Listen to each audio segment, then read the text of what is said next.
back to the channel. Oh, welcome back to the channel. Welcome back, you guys. It seems like it's been forever since I have seen you guys. How long has it been? Just 2 weeks? Has it only been 2 weeks since I've seen you guys? Welcome back to the channel.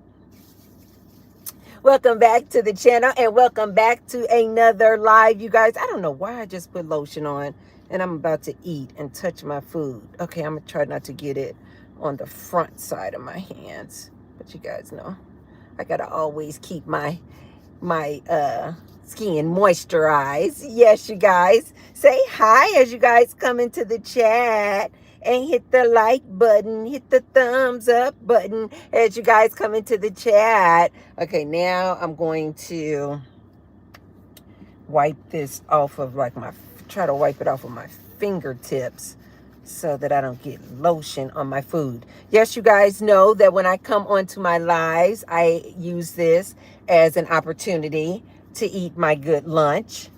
And so it's like a lunch live with you guys, because you guys know that I am always multitasking, and so I can never just do one thing.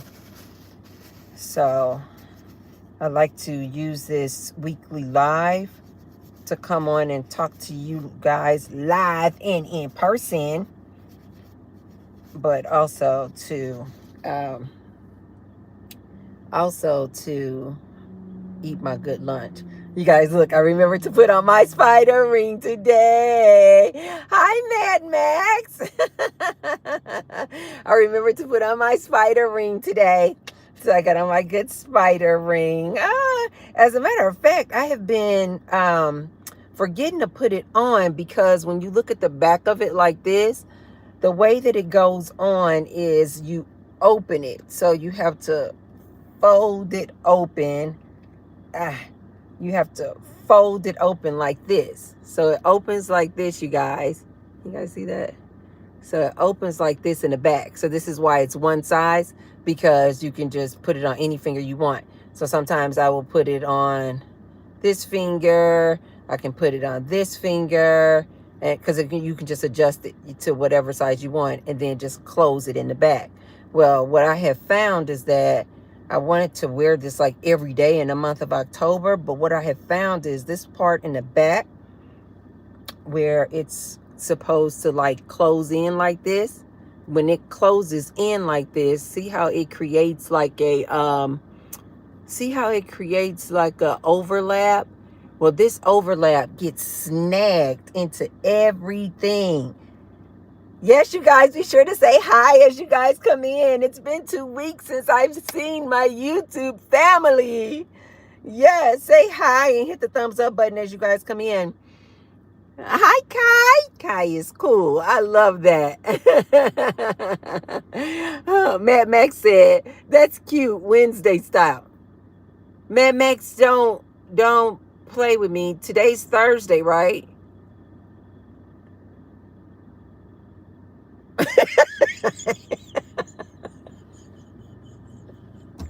If today is Wednesday and I think it's Thursday, that is absolutely hilarious. That is so Tracy.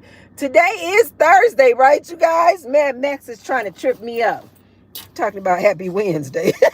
Oh, no, you're talking about Wednesday, the girl from the Monsters. I think you're talking about Wednesday from the girl from Monsters. Yeah, so Wednesday. Oh, you had me thinking that today was Wednesday instead of Thursday. I'm like, Tracy, did you go live on Wednesday instead of Thursday? Girl, stop yourself. But no, today is Wednesday. So this is my little Halloween spider that I've been trying to wear, most days in the month of October. Okay. Thank you, Jessica. Hi, Jessica. Yes, you guys, be sure to say hi as you guys come in and hit the thumbs up button. Jessica said it's Thursday. Thank you, baby.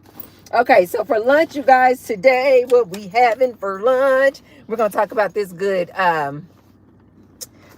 modern dating out here. You guys, look at my lunch. Looks so professional. I get these forks, you guys, from Starbucks. and when I get my egg bites, and I almost never use the forks. So I have so many forks like this in the bottom of my lunch bag here. So I got my cute little lunch bag. You guys, this is the season for when I first bought this lunch bag. Hi, Ninja. When I first bought this lunch bag, you guys see it's like hunter green. It is so freaking cute, and it's pretty deep, so I can get a lot of stuff in there.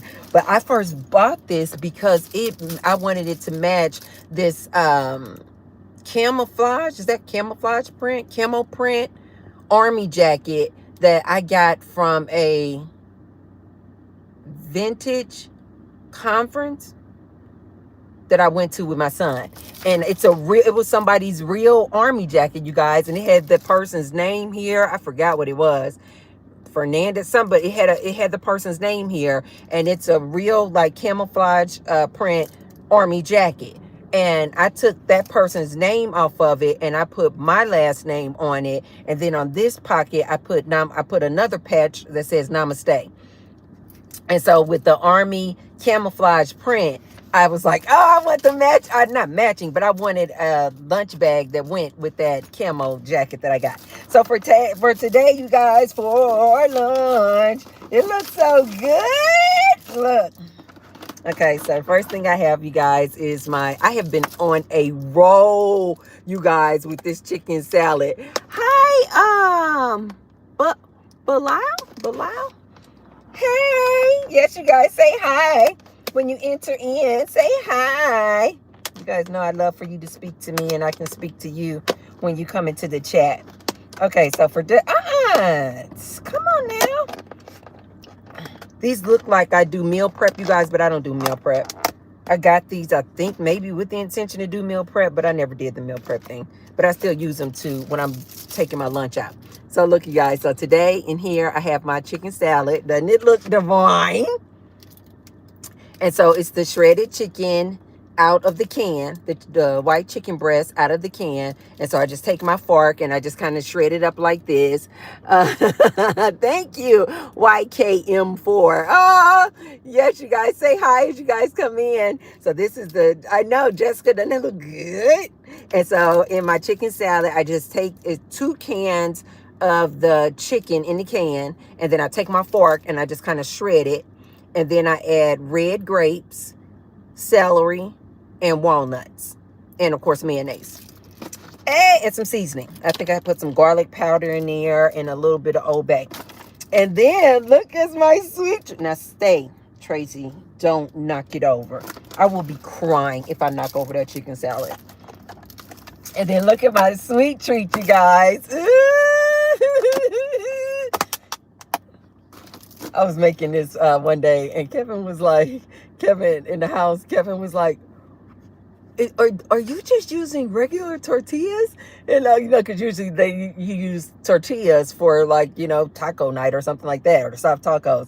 But you guys, look what I've done. Look how cute it is, first of all. The only thing I'm missing was my, like a drizzle of like caramel syrup or chocolate syrup, which would, of course, have been sugar-free, but I don't have any more. But look at this, you guys. This is, of course, my strawberries there.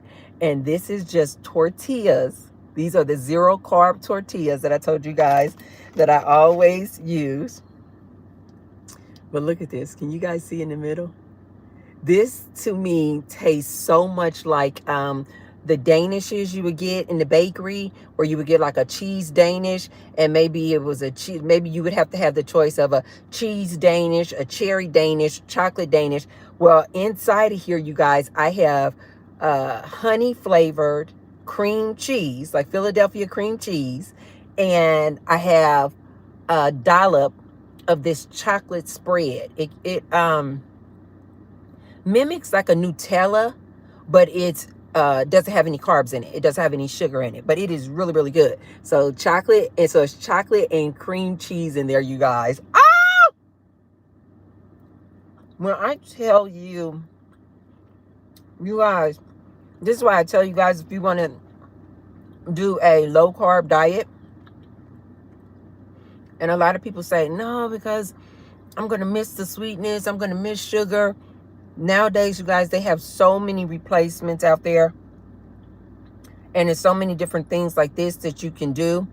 And like literally this little sweet treat is 0 carbs. It might be 1 carb from the honey cream cheese, but usually just plain Philadelphia cream cheese. I would have done it with that too, but because I like a little bit of the tartness from the cream cheese and then the sweetness from the chocolate, and so it just reminds me of a Danish. And each one of these tortillas, and I just folded it in half. Each one of these tortillas is loaded with fiber, you guys. I want to say it has,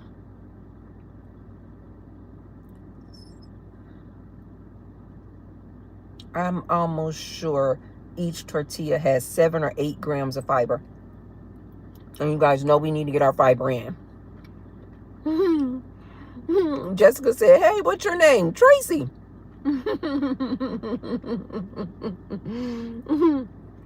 Yes, Jessica said, be sure to subscribe. Thank you, Jessica. Yes, Tracy is my real name. Although, over the years, I have spelled it differently, just depending on my mood. I don't think on any of my social platforms, I don't think I ever spell it right. Like the official way that's on my birth certificate. I don't actually spell it like that on social media.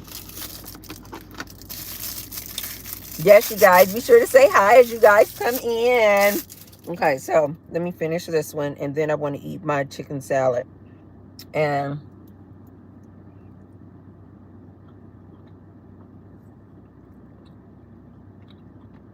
get all my good nutrients in. This is the best time. This is the best time around Las Vegas, you guys. The temperature is like, it says 72 right now. But usually we've been getting, in the month of October, the highs of like 80s. It was absolutely fabulous. Fabulous! It feels so freaking good. 75, 80 just feels really good. Now, the minute it drops into 60 anything, 68, 69, for me, in Las Vegas, that's when it starts feeling kind of chilly. It starts feeling kind of chilly. I prefer 70s and 80s. It's absolutely divine. And 90s, like 90 and 91 can feel good too.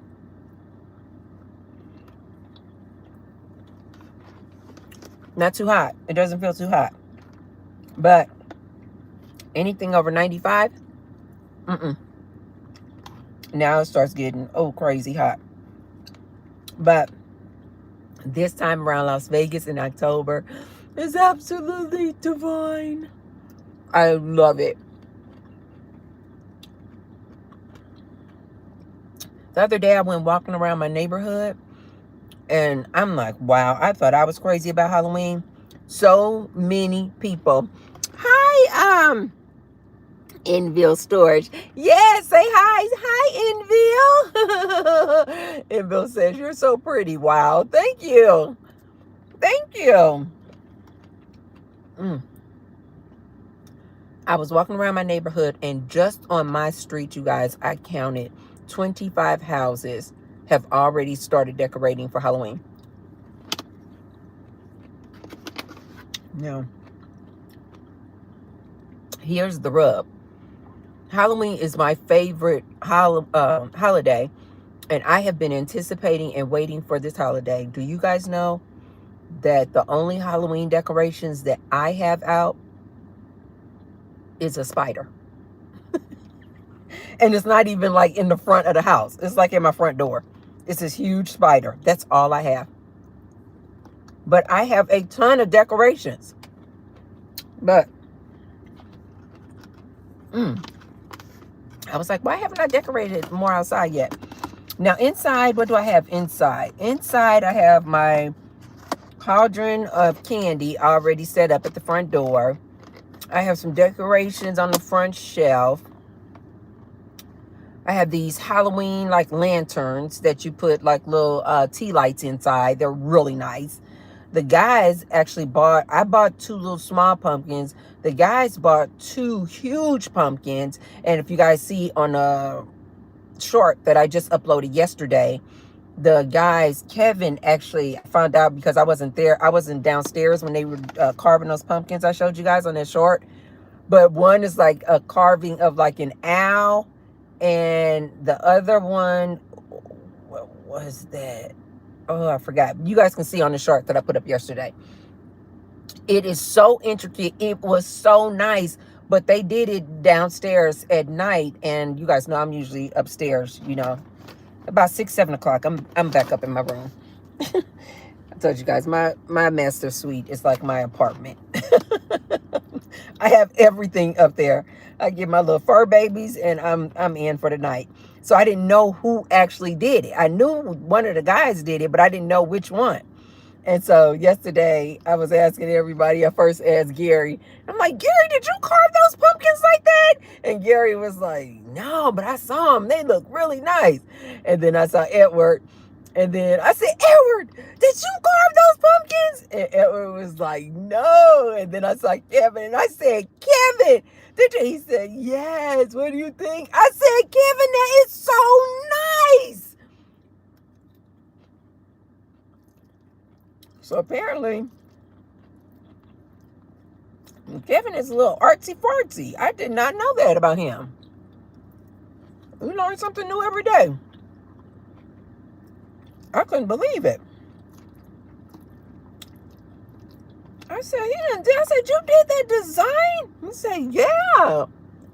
I said, that really looked good. And then I told him that I made a video and put it up on a short up on my channel. And then he said the night that he carved them, he put candles inside. And because it was nighttime, you could really see them like glowing. And so he had taken video and pictures of it. And so I said, send me those pictures. He's like, okay, I will. I said, that was really nice. So just, what was that? We went out to celebrate David's birthday on Sunday. And David said, I brought back all of your Halloween decorations because we have this lot, you guys, but it's at a totally different location from our house. And so we have this lot where we keep all of, because we have the landscaping business. And so we have this lot where we keep all of our equipment, trucks, trailers, all that stuff. And so, and on that lot is a shed. And so David was like, I think your Halloween decorations are at the lot. And I was like, really? You guys, I lose so much stuff in transition that I was like, I don't know, maybe somehow, some way I gave it away. And I didn't think I had it.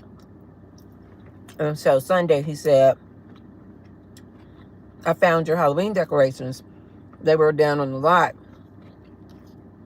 And he said he had just brought them back to the house. So when I looked in the storage garage, I have these huge, when I store my stuff, you guys, I stored them color coordinated. So I have these 2 huge bins that are orange and black. All my Christmas decorations are in these huge bins, but they're red. And I guess you guys be sure to say hi as you guys come in. Hi, Enoch.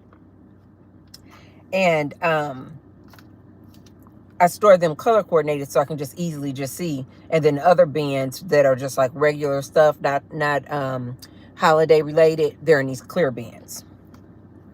So he just brought those back on Sunday. What's today? Thursday? So I was asking Gary. I said, you gonna help me decorate and put some stuff out? And he's like, okay. So, probably this weekend. For sure this weekend. I don't know, because it's so late in the month. What are we on, the 16th? Because it's so late in the month.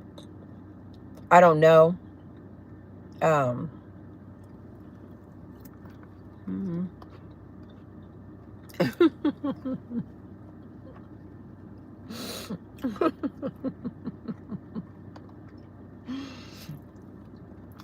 How did that come up? Did somebody actually put that in there? Can you hold a Q&A of whether or not you can fold a fitted sheet?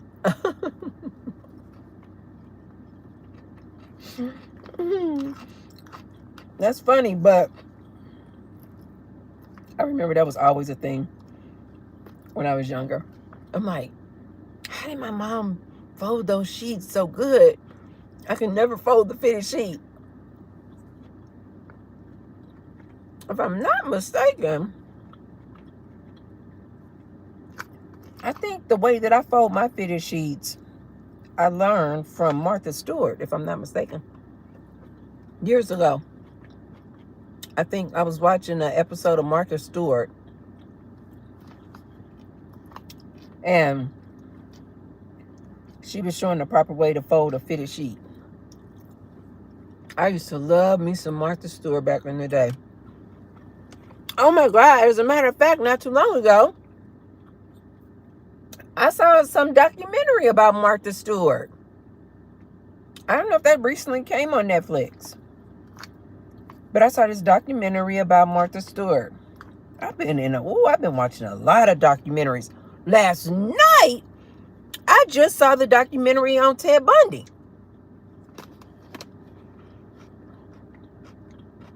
I think there's 3 or 4 episodes. Hi, Twanda. Twanda says, hey, Tracy, how are you? And again, yes, you are looking beautiful as usual. Oh, Twanda, thank you. I am fabulous. Fabulous. As usual, fabulous. Although, now that I think about it,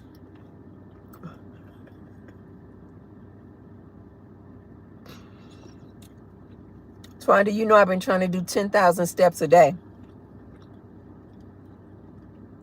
10,000 steps a day, and it's and it's 125. How many steps do you guys think I've gotten so far today? My goal is 10,000 steps a day, and it is 125. How many steps do you guys think that I have on my pedometer? Do do do do do do. You guys take a guess and tell me, how many steps do you think I got in today? How many steps have I stepped today? Come on, you guys, let me know. Give me a guess. Give me a guess. How many steps do you guys think that I've taken so far today? You guys are like, how far has Tracy walked today?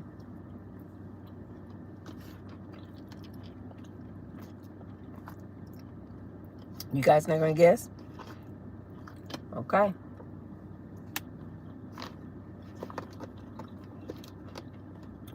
I was gonna give you a piece of Halloween candy if you got it right.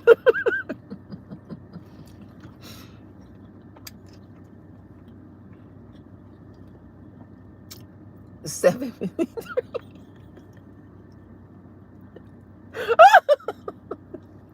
Oh my God. What have I been doing today? Obviously not a darn thing. Wow. Twanda, look at how your numbers are inverted, like from what it actually is. Twanda put 7,350, and I've actually have 753. She have all the exact numbers. That is crazy. Twanda, I don't even have 1,000 steps in. Now, you know this don't make no sense. What have I been Oh, well, you know what? The reason why I usually have about 7,000 or 8,000 steps by noon is because I always go to the gym. I'm always at the gym. Hi, Zero Tolerance. Yes, you guys, be sure to say hi as you guys come in and hit the thumbs up button. That's a cute Tesla. The reason why I usually have so many more steps is because I always go to the gym. And so I'm usually, depending on what I do at the gym that day, if it's a weightlifting class, which I don't usually get a lot of steps in that class, I'll then get on the treadmill. If it's a dance class, I get a lot of steps in, and then I'll just finish it off maybe with 20 or 30 minutes on the treadmill, walking really fast, and then I'll get the 10,000 steps by noon that way. But on the days that I do live, I don't go to the gym, because I have to save all my energy for you guys. So you guys should be thankful that I want to spend my time with you guys having lunch, but I don't go to the gym on the days that I go live. Also because I'm trying to conserve my energy. And you guys may be thinking, well, Tracy, you're not really doing much of anything when you're on live with us. No, but it takes a lot of my energy, you guys, to talk to you guys live.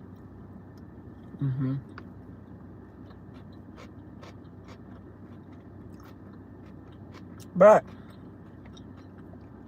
the other reason that I don't go to the gym before live is because I'm literally going to sweat out my hair. And I like to use my lives as a time to come on here and be looking cute for you guys. I don't want you guys to see me all sweaty coming from the gym. You guys can see that on the regular videos. You want to see that on the live. Oh, yes. No way. Zero Tolerance says, I go walking in the morning before work. Right now, I'm at 14,360 steps. Shut your mouth. You are doing it. Zero Tolerance, are you trying to do 10,000 steps a day like me? Or are you just, how are you counting your steps? Do you have a pedometer like this? Some people use the wrist. The wrist looks like a bracelet, and they like to do it that way. I used to have a wrist thing too. No. I used to count my steps with my Apple Watch. But I found that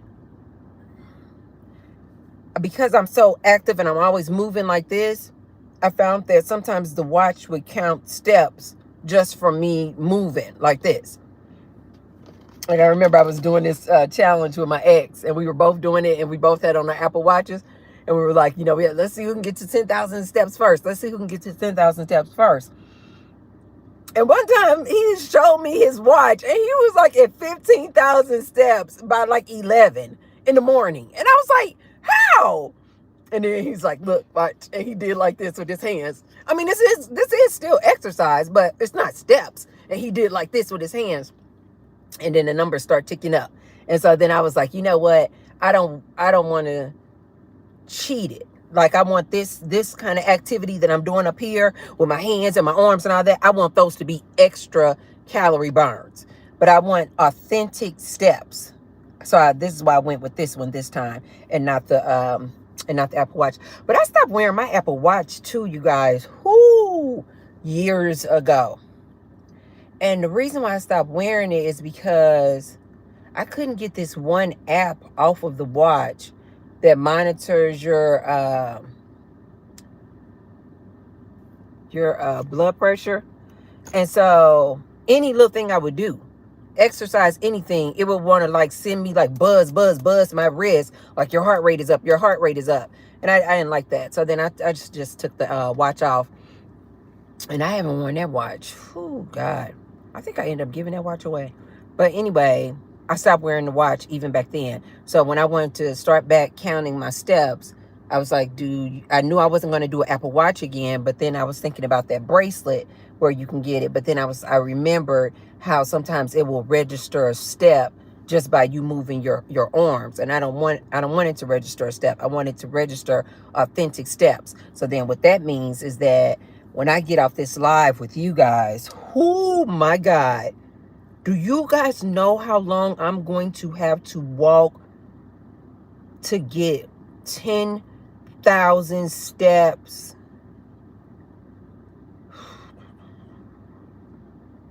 I'm gonna probably have to walk the neighborhood. I'm gonna have to walk at least, at a nice little clip too, at least an hour and a half, at a nice brisk walk, in order to get the 10,000 steps today. That is crazy.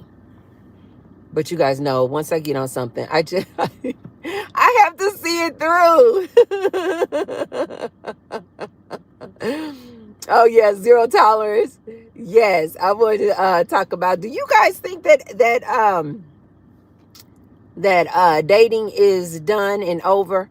You guys know, oftentimes in my videos, I'm always telling you guys, in my opinion, I think that dating is over. I think that relationships are over and dating is over. Oh, hi, Hakan. Hakan. I wonder if I'm saying that right. Hakan. Hakan says, bon appetit. You are beautiful, madame. Thank you. Hi, Anna Bleats.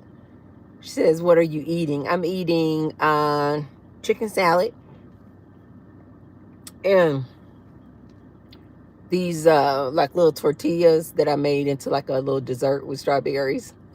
A Fitbit. Okay, that's what I was talking about. Zero Tolerance says she has the Fitbit. Oh, hi, Trishna. Trishna says you're so cute. Thank you. Oh, Zero Tolerance says I started walking in January. I'm down 20 pounds just from walking. Zero Tolerance, or are you doing some other type of exercise?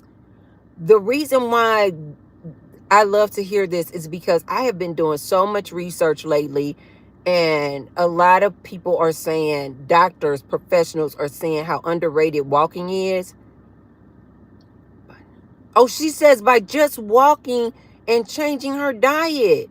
So what type of diet do you have? Are you on low carb or low fat? What is your, do you incorporate any type of intermittent fasting?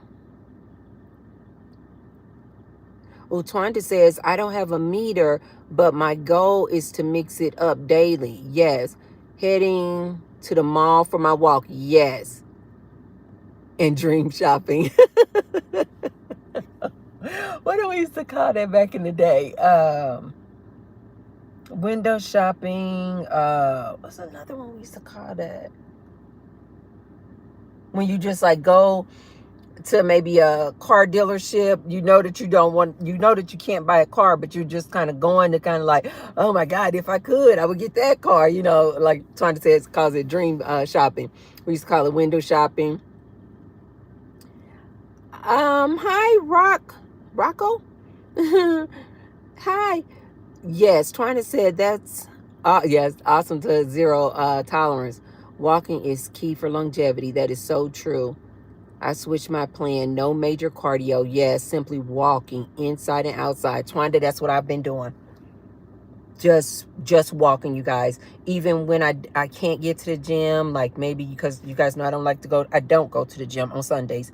And so a lot of my walking will come from just either walking my neighborhood or just walking inside the house. I even have a little route inside the house. The guys are always like cracking up. They're like, what are you doing? Because I'm like doing it too, like I'm outside, but it's just a route that I have around my house. So I'll like start in my family room. I'll just put and this is actually one of my favorite, second to walk in the neighborhood. Actually, you guys, the gym life, as far as getting my exercise in, yes, if I'm going to the classes, that's good. But my number one to get my exercise, if it was up to me, would be every day to just walk outside. just because I like to see nature. I like to hear the butterflies and the bees. I like to stop at the park, sit on the bench, look at the rabbits, you know, all that kind of stuff. I just like to just be out, get that sunshine. I just love that. And most of the time I have my fur babies.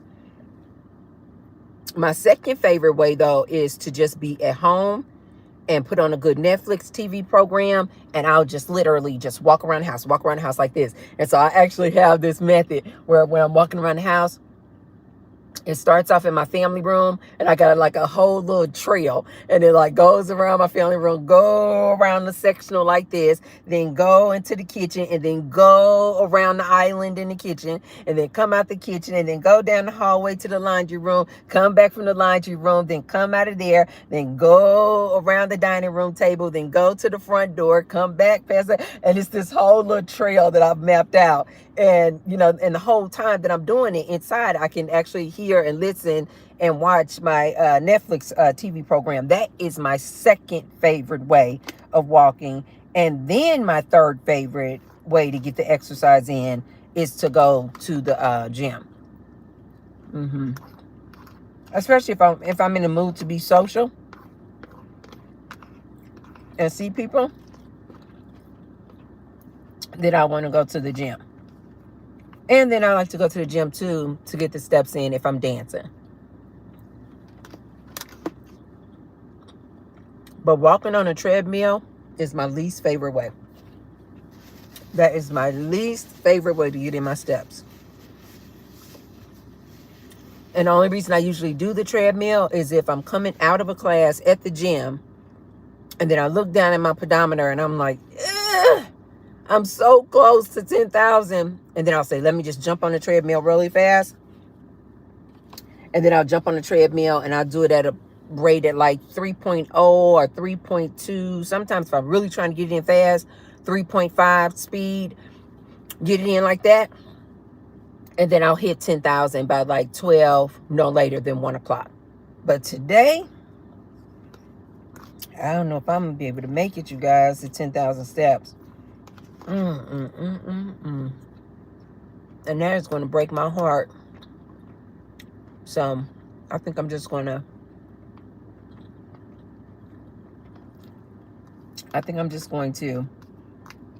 just walk really fast, put on a TV program. You guys know what TV program that I'm watching now? I just started. It's called Yellow Jackets. About this all-girls soccer team were headed to nationals and the plane crashed. And then they got stuck out in the jungle. Nobody came to rescue them. Well, I think for like, they said 18 months. And it looks like where it's headed is that they ran out of food. And it looks like I've only gotten about 6 episodes in. It looks like they had to resort to cannibalism.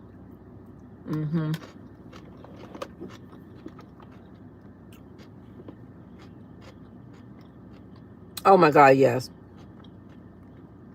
Zero Tolerance says, these crisp fall mornings are awesome. Absolutely.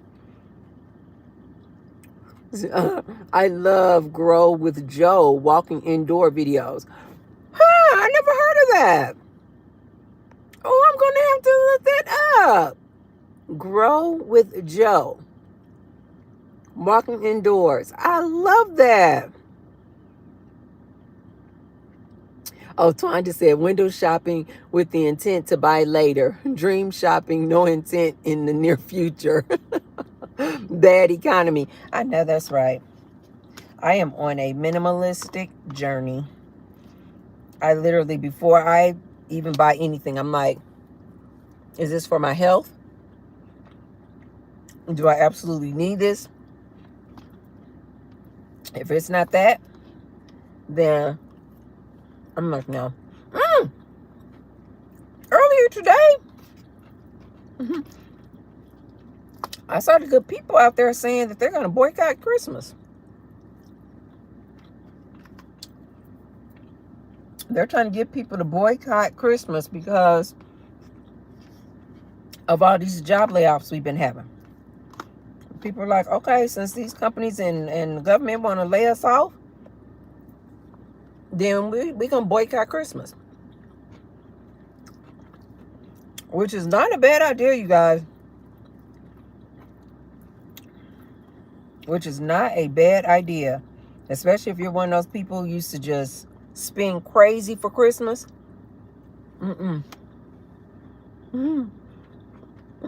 Zero Tolerance said, yeah, cancel Christmas. I just saw that today. And there was quite a few videos, too, saying cancel Christmas. And I've always been of the mind, if you want to send a message, you got to hit people where it hurts. Hit them in their pockets.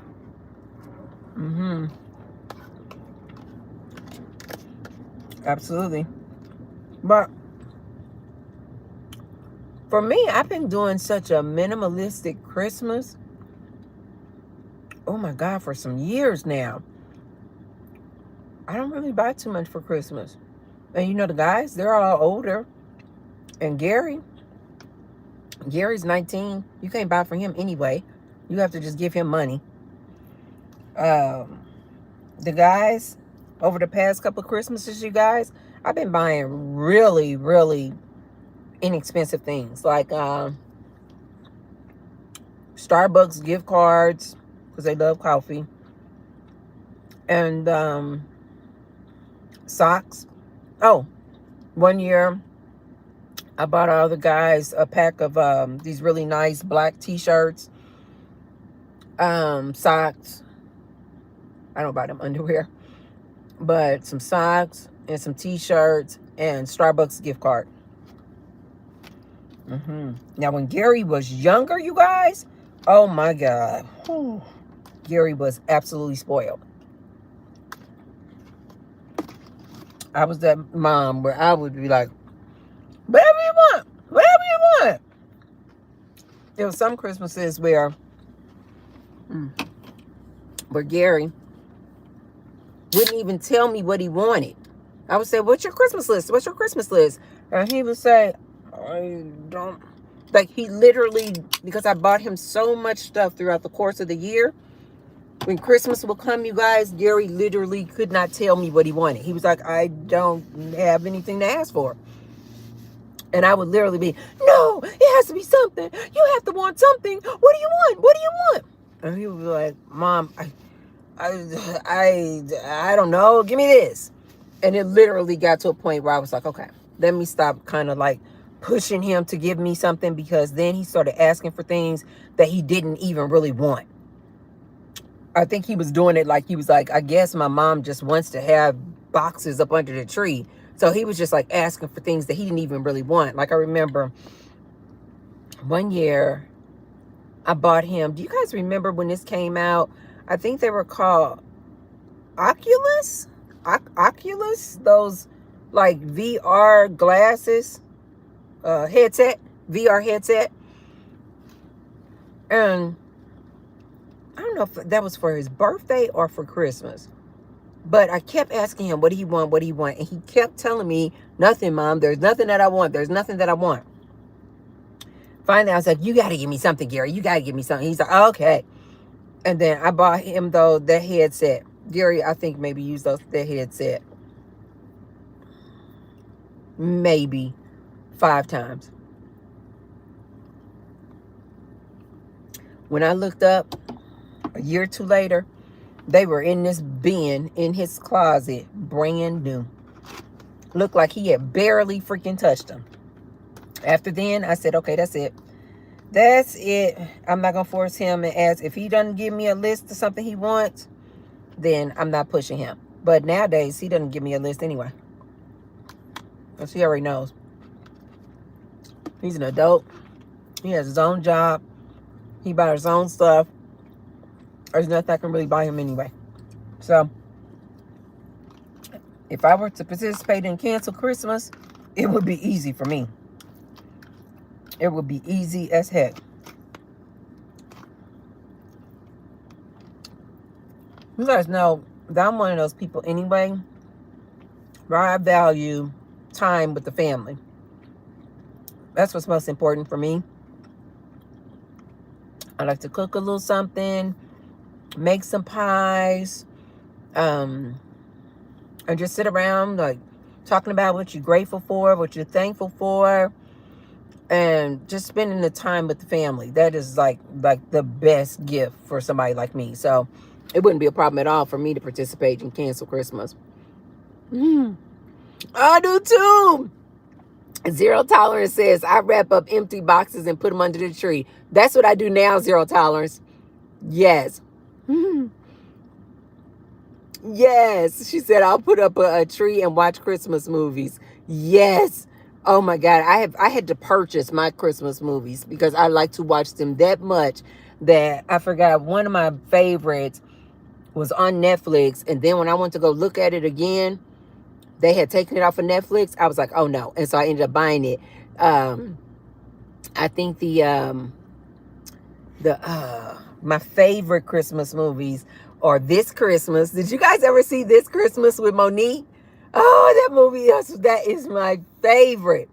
This Christmas, what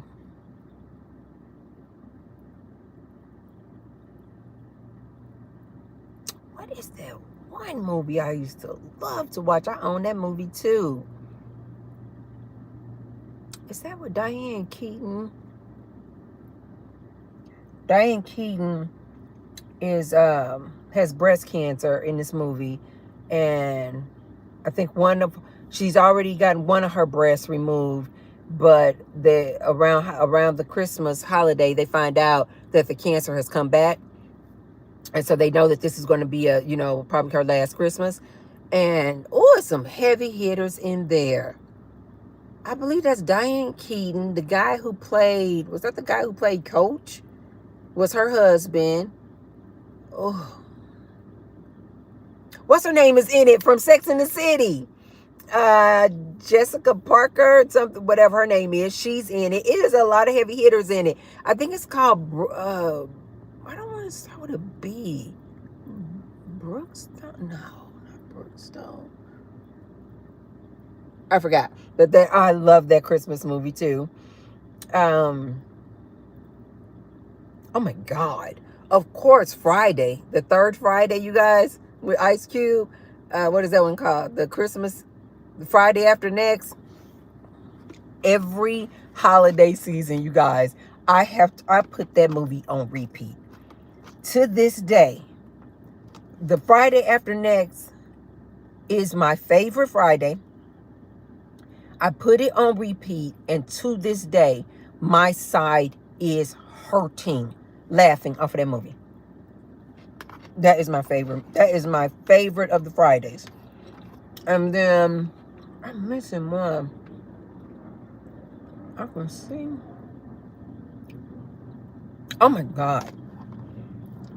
When Best Man Holiday, that's a Christmas movie. That's the second Best Man. I love that one too. And that one, I can only go up to the point before the wife dies. And then I don't want to watch it anymore. Because it's just too sad. But that's pretty much the whole movie. She doesn't die until the end of the movie. But when it gets to that part, I'm like, nah. But it's a good movie. Do you guys remember all those good actors?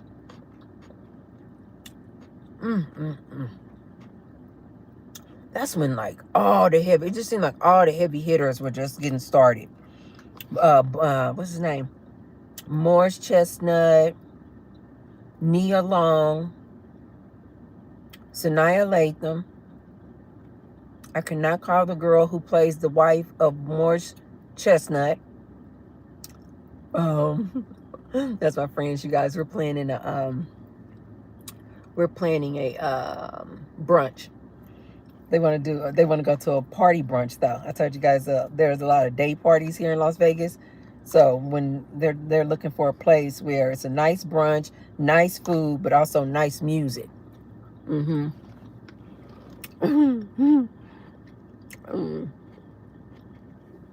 Yes, you guys, be sure to thumbs up the video when you come in and say hi to the T-Birds. Say hi. Mm. Oh.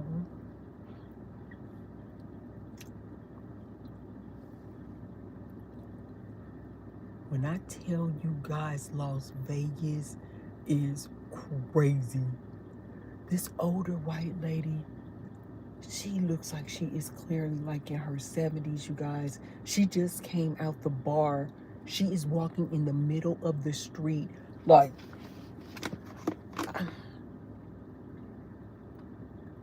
I almost want to get out and help her. She just came out this bar, you guys. She drunk as hell. Oh, no.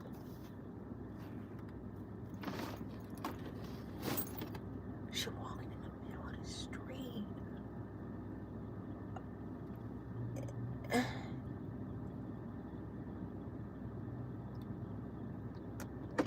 Wait a minute, you guys.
I know you guys are like, Tracy. Oh my God. Ah, I had to, oh my God. I had to catch her. She was walking in the middle of the street, you guys. And she was like that. That lady looked like she was in her 70s, you guys. Oh my God. She drunk as a skunk. Dang. At 1:55, when I tell you that lady is, what they say back in the day, two shots from the wind. I had to run to catch up with her. She was walking in the middle of the street, you guys, and she looked like she was gonna fall. She was like, I mean, she was literally walking like this. You guys, I'm not exaggerating. She was like, and she was walking in the middle of the street. And so I had to catch her because all these cars are coming. And so I ran up to her and I said, ma'am. And then she finally turned around and I said, are you okay? And she said, yeah. She said, I think I just had a little too much to drink. And I said, oh, okay. And I said, do you live right here? And she said, yeah, I live right here. I said, can you make it home? And she said, yeah, I can make it home. She said, thank you, sweetie. Thank you for checking on me. And these other people who were standing out there, they were looking like she drunk as hell. You know, they probably work over here. So they probably see her do this every day. Because the one girl didn't look shocked at all. She was like,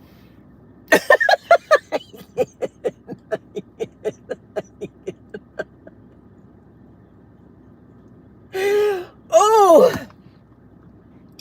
When I tell you guys, that's one of the main things that I love about some Las Vegas. People don't give a darn. Oh, God. Back in Missouri, if you saw somebody walking down the street drunk like that, you guys, people would be like, what the hell?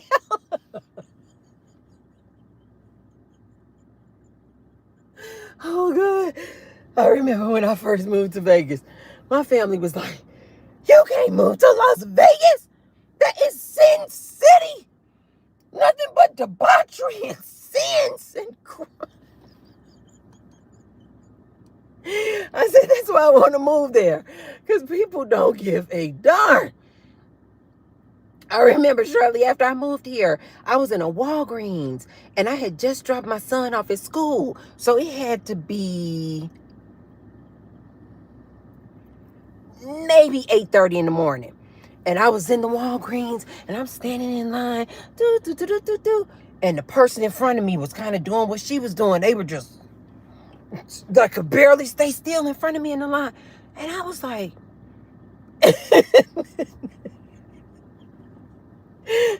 typical Midwestern person. I was looking like... Wait, that's not possible. This person can't be drunk at 8:30 in the morning. That's not possible. And sure enough, I looked to see what they were buying. And they had a case of beer. They were about to keep the party started. And then the cashier, she said... When it was my turn and they had left, the cashier was like, yeah.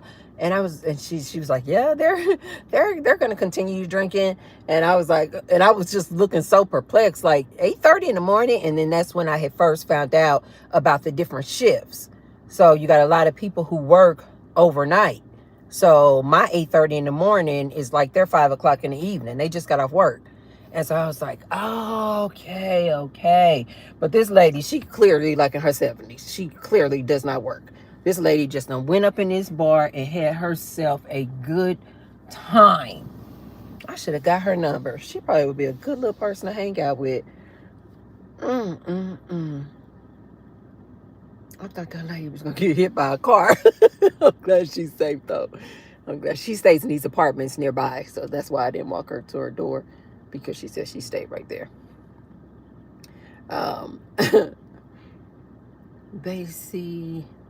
Oh, right. But hi, Butterfly. Butterfly said they see her often. Yes. Zero Tolerance says public intoxication is a crime in some states. Yes. Except Vegas. No, baby. We see it all.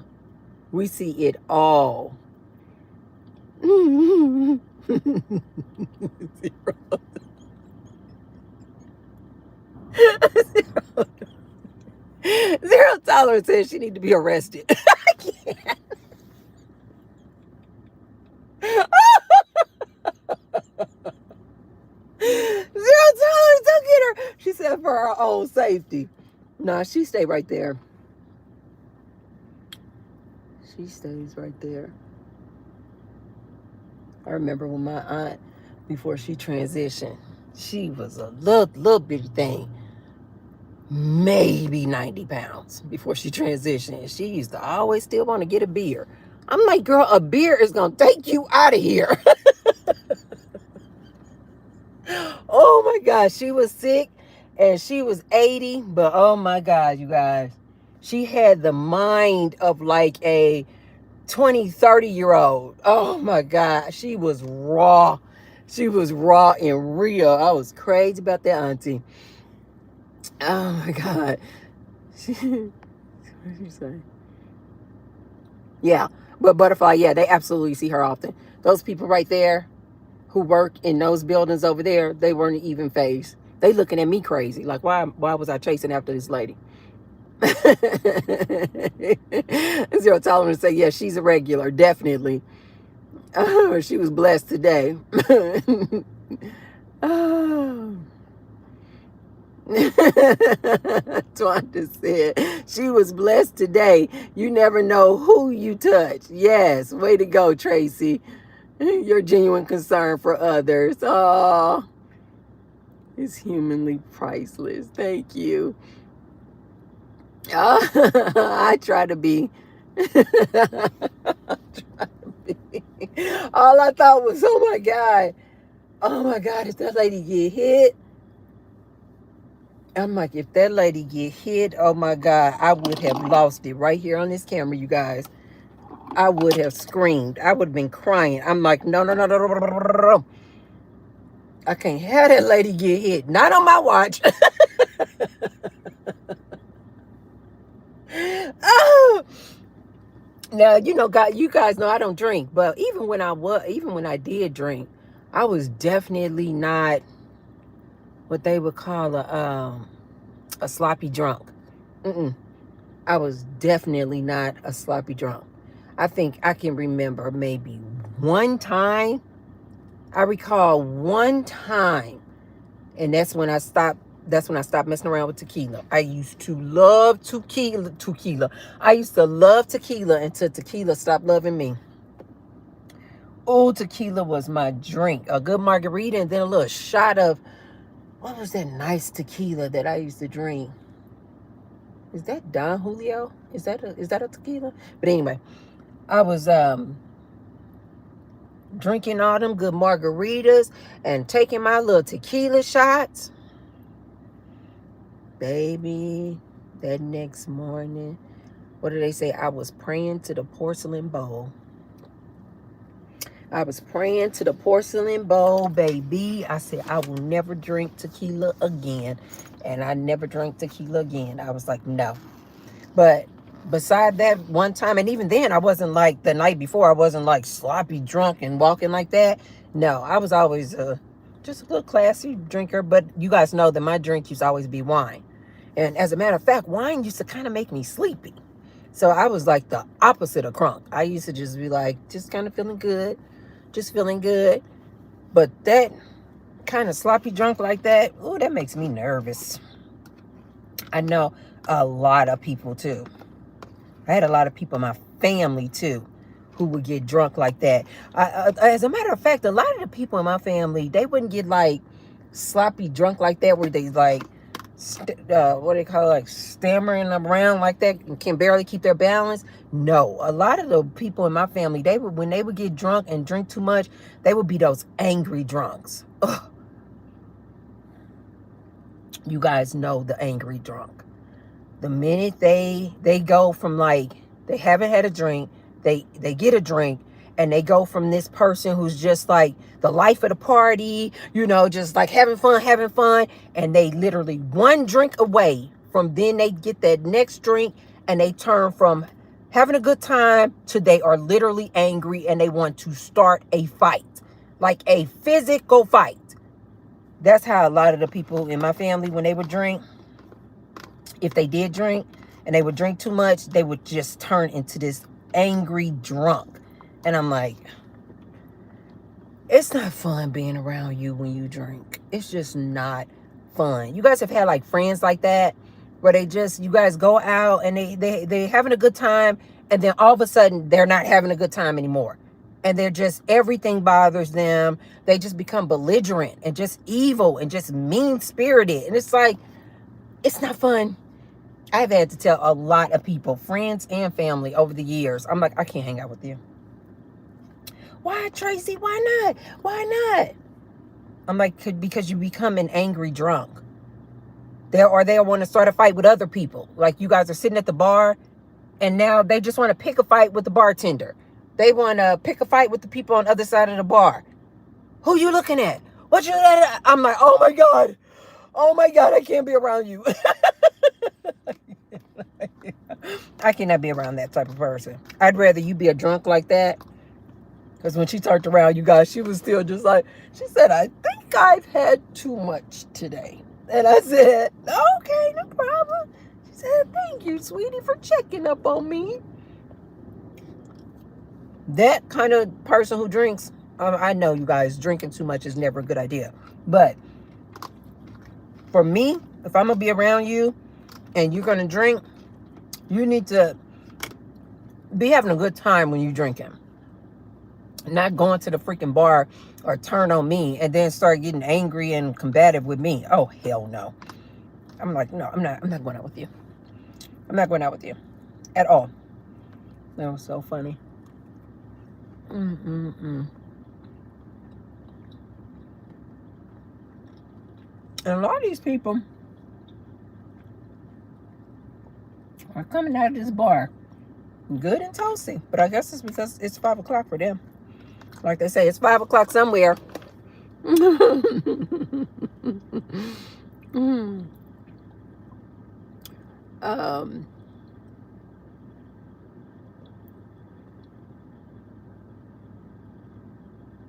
Oh, Butterfly said, yes, I am no longer dating. Yes, you guys, that's what I was going to talk about. I asked you guys that question. I personally think that dating is done and over. I think it's over. It's over. But it doesn't seem like anybody want to admit this. It's done. It's over. These men are creepy as hell. These men feel entitled.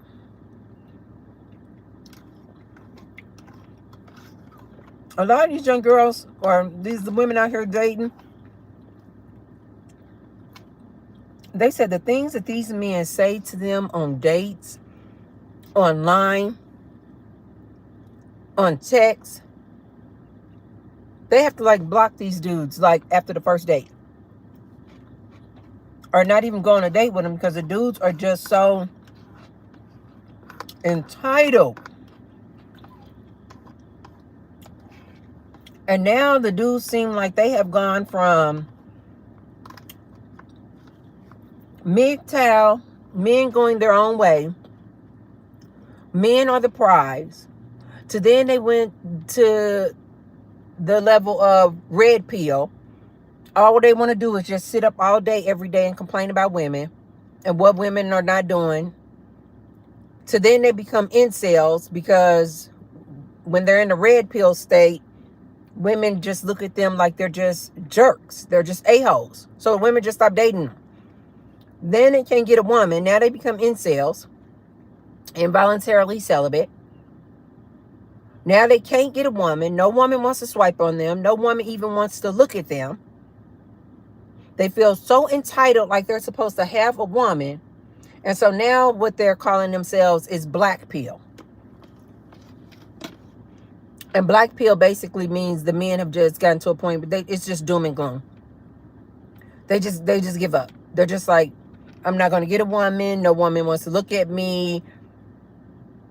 Nobody likes me. It's just doom and gloom. So they call themselves black pill. I'm like, why won't anybody just admit what just seems obvious as hell to me? Dating is done. It's over with. Then you have the traditional wives versus they call it traditional wives, you guys. The woman who like wants to stay home, cook and clean, have the kids, and the man is the provider. They call that the traditional wife, trad wife. Now you got the trad wife versus the independent woman. So you'll have the women over here, trad wife lifestyle. They've probably been married for some years, so they don't know what's going on out here with these men and this dating. And they're like, this is the best lifestyle, you know, I like being at home and taking care of the kids and cooking and cleaning. And they don't understand why this independent woman is like, I don't want to do that. I don't want to have to rely on a man. This modern day woman is like, this man being your sole provider is non-existent. It doesn't even exist anymore. So you got a lot of women who are like, I'm done with dating. I'm done with dating. A lot of women are like, I done kissed so many frogs and still haven't found my prince. I'm done. I'm tired of kissing frogs. And I am so happy to see that. I'm so happy to see more of these women like, you know what? I'm going to choose me. I'm done with this dating. Mm-hmm. Farty boom. Yes, you guys, be sure to say hi as you guys come into the chat and hit the thumbs up button. Hi, Farty boom. Mm-hmm.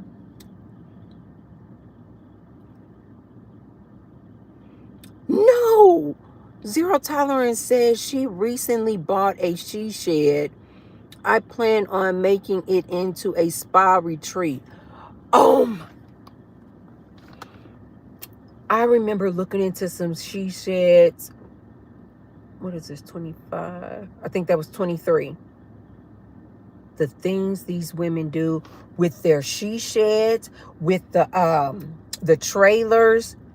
I saw this one woman online. She took a trailer, you guys, and I think she put it in just like in her backyard. And she did similar to what you're talking about, Zero Tolerance, where she made a whole little walkway pathway from outside of her house to the trailer, and put like little flowers on either side of the door, and she made it into like this whole like Zen meditation room. I was like, oh my God, that is so freaking nice. Oh my God, the things that the women, I have seen these women decorate these she sheds, and I'm like, oh my God, that is so freaking beautiful. Because you guys know that you don't even need to, I mean, of course, if you can afford to, buy like a she shed or a trailer or something like that, that's always good too. But all you really need for like a meditation spot, you can just take, if you can't afford to do all that, you can just take like a corner in your home, a corner in your bedroom, and just literally turn that corner into like a meditation spot. Get you a good meditation pillow. I've seen some women like hang, like crystals. They look kind of like crystals from string, from the ceiling, but just in this corner spot. I've seen women like, paint just the walls just in that corner, maybe with a mandala. They put a little table over here where they can put their candles on and light their candles. And, maybe a little area over here where they have their pillow that they can sit on and meditate. Maybe they burn their incense. Oh, somebody had told me about this really good incense. I forgot the name of it. It was actually this guy that I was following. He's a nice looking guy too, younger guy. I think he's like about 30 years old. You guys might know him if you follow any of these travel vloggers. What do they call this?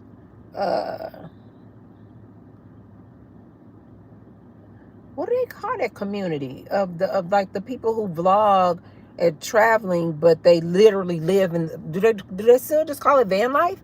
Van life, RV, trailer, whatever, but they're just traveling all around the country. And I forgot his name, but he's a little cutie pie. I think he's like maybe, he's 29, 30, somewhere around there. He got these dreadlocks, and he has these beautiful hazel eyes. And he just popped up on my feed the other day. I was like, he's still out there on the road. And he has this blue van. And he took a lot of people were taking these Astro vans. And like, you guys, oh my God. They literally just like pull everything out, and they totally just revamp it and make it like, and his looks like an apartment. And I was following him back in 23, and I just saw a video. I didn't watch the video. I just clicked on it to give him the view, but I didn't watch all the way through.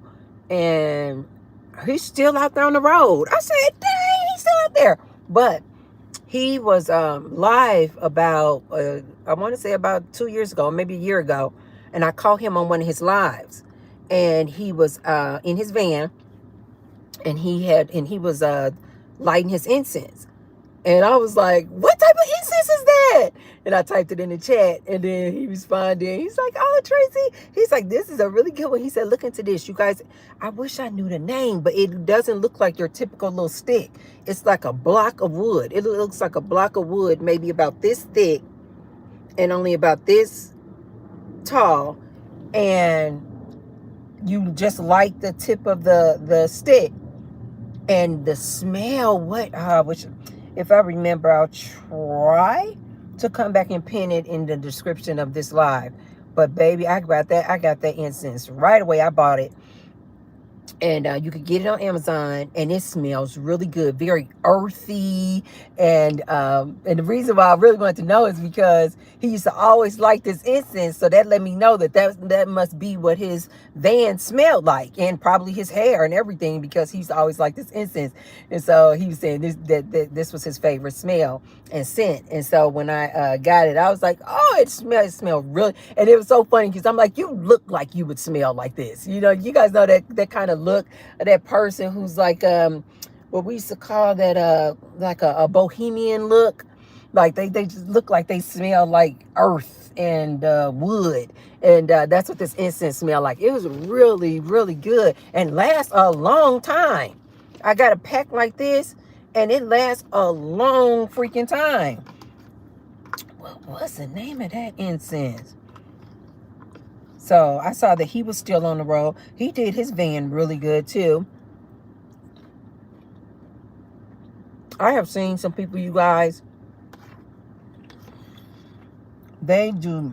I was addicted to their van life videos. I used to be addicted. But that's also because I used to also be very addicted to the tiny house movement. I used to love to see what these women would do with that tiny house. Oh, I would be so inspired.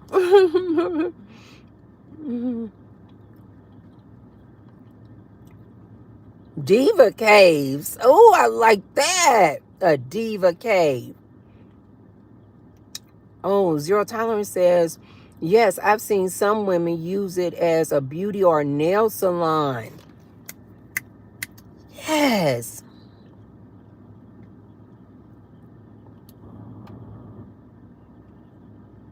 Oh, yes. Butterfly says, I have 2 patios that I want to fix up. Yes. Zero Tolerance, you are on this outdoor retreat thing. That is just sounds so good. I was walking around my neighborhood the other day, and I walked past this one lady's house, and I was like, oh my God, why does that sound so soothing? And in her front yard, she had this whole Zen set up, and she had this beautiful fountain. And just listening to that water, I was like, oh my God, that sounds so freaking good.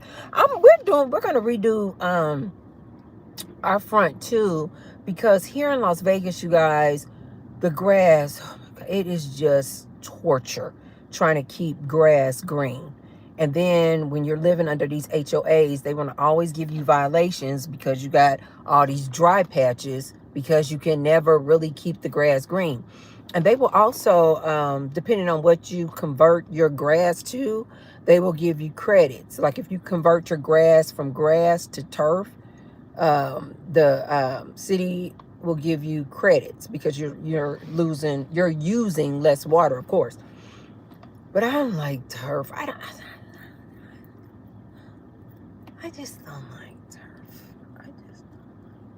And some of this turf looks really, really good, you guys. Like, you gotta look twice. Like, is that grass or turf?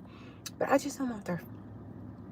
And so I just decided, because we just kept getting all these freaking violations. And then finally they gave me a violation, and they were like, I had to come to a hearing. So I had to go to the HOA hearing. And, you know, if you guys like try to ignore this, they'll then start fining you. And so I'm like, let me go to this hearing. So I went to the hearing. Hi, Battle. Yes, you guys, be sure to say hi as you guys come in. Hey, Rachel. Rachel said, hi, Tracy. Oh, you started a new job this week? What? Is it in the same field, just a new company, or a whole new field of work? Mm-hmm. Right. So I like your video when you're talking about the men want a woman from the 1950s, but they don't want to be the man from the 1950s. Exactly. And so I had to go to a hearing just yesterday, actually. And when you go to the hearing, you have to tell them, how are you going to resolve the problem? Are you going to reseed your grass? Are you going to reseed it and grow grass for those dry patches? Or are you going to put new sod down, just more grass?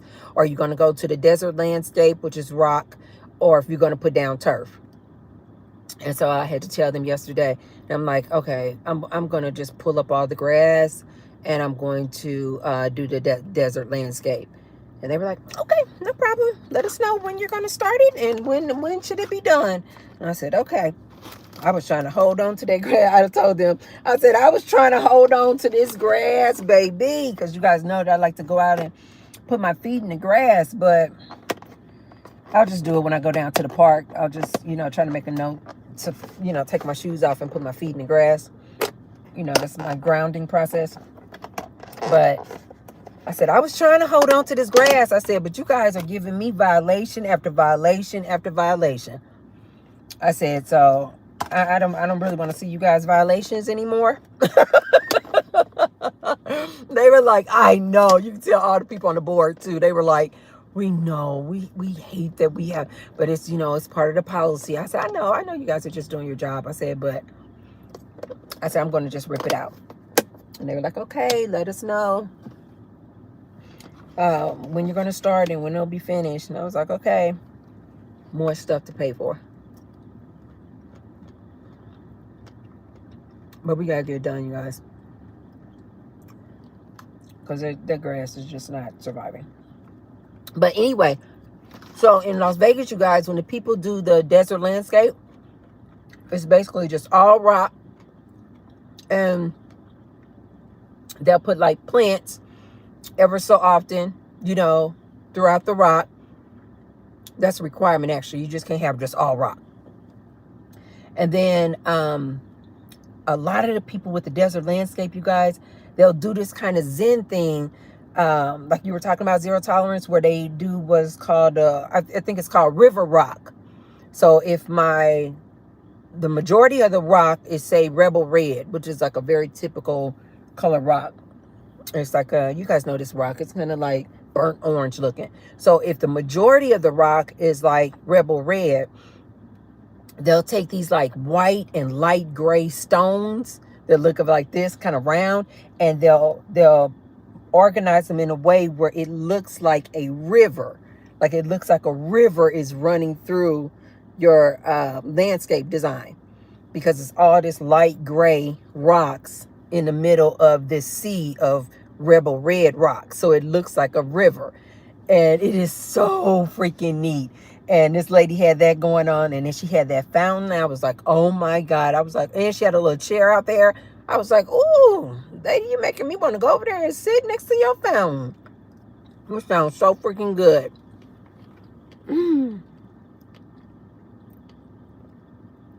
Oh, yes. And I put on my little 528 hertz music, my healing music. Oh, my God. I will be there for hours. I told you guys, I take my spiritual baths every day.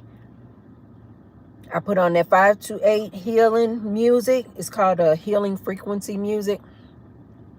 But it's just sounds. It's just, I don't know. To me, I don't know. It kind of sounds like meditation music. But it's no singing. It's just this very, very like calming music that they're playing. And they say that it's like connecting with your like higher conscious. And that, it's supposed to be like literally healing for the body. I put that music on, and it is a wrap. It is a wrap. But yeah, I was saying, Rachel, I was saying that I don't know why more people won't just admit that dating is just over. People are opting out. More and more, you guys, I've been hearing women say, if I want some eggplant, I will go out there and give me some eggplant. And then I'm done. More and more women are saying, I will give me a little F-boy, and then I'm done. I've been seeing more and more women also say, I got a rose. I have a rose. I have a rose. And then more women. And then more women are like me, where it seems like our libido has just crashed.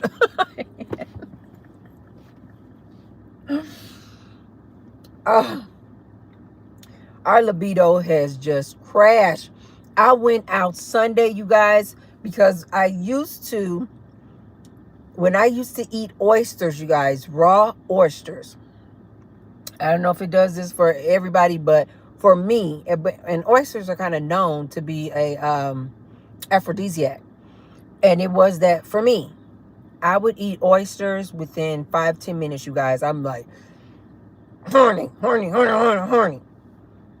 I noticed about maybe, I don't know, 3 months ago. I'm like, I literally don't get horny for nothing. Like nothing. Nothing makes me moist. Nothing. So when I went out Sunday, I looked on the menu and I was like, oh, they have fresh oysters, raw oysters. I'm like, oh my God, it's been probably like over a year. I'm like, let's see if oysters will get me moist like they used to. Do you guys know that I had those oysters? Nothing.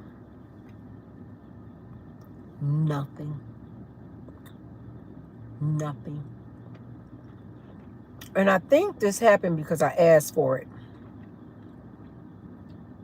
Do you guys remember about 6 months ago, I was saying that none of these men out here make me moist? Not at all. And I had literally said, I said, the only person that I am tempted by is my ex.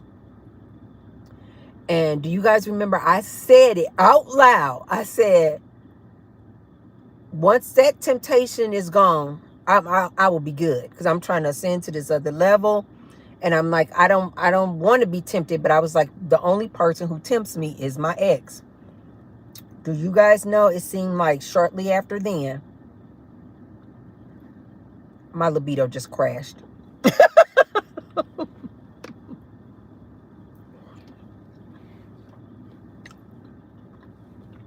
Just crashed. Zero Tolerance said the rose is safer. No, that's right. The rose is safer. I don't see how these ladies out here doing it. The rose is safer. That is crazy. But it is so true. It's just too much going on out here. Zero Tolerance said, you're not missing anything. I know that's right. I manifested that. I am not kidding. I manifested that. I said, I don't want to be tempted by this man anymore. And universe said, shoot. Oh, universe said, oh, okay. Now, don't get me wrong. When I see him, I still see him. I'm like, you are fine. To me, I'm like, you fine as hell. But moist, like I told you guys, I can see people all the time. And I'm like, ooh, that person is really, really nice looking. Nothing in me is like, oh, I want to go and lay down with this man. Nothing.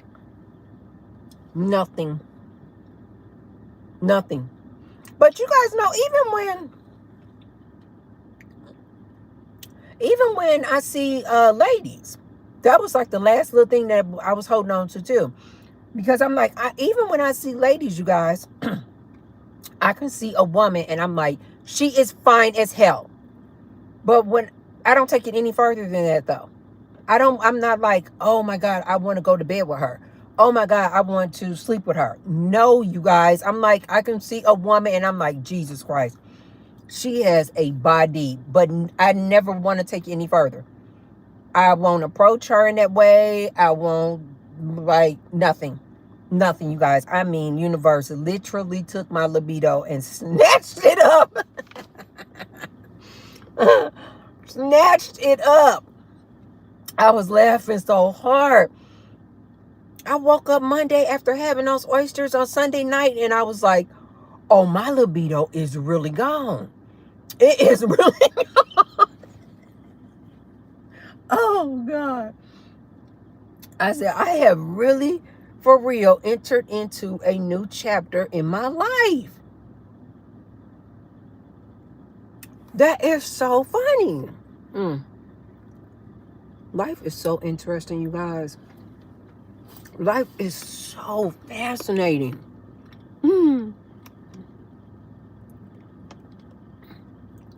Oh, no. Rachel said, this guy tried to get with me yesterday.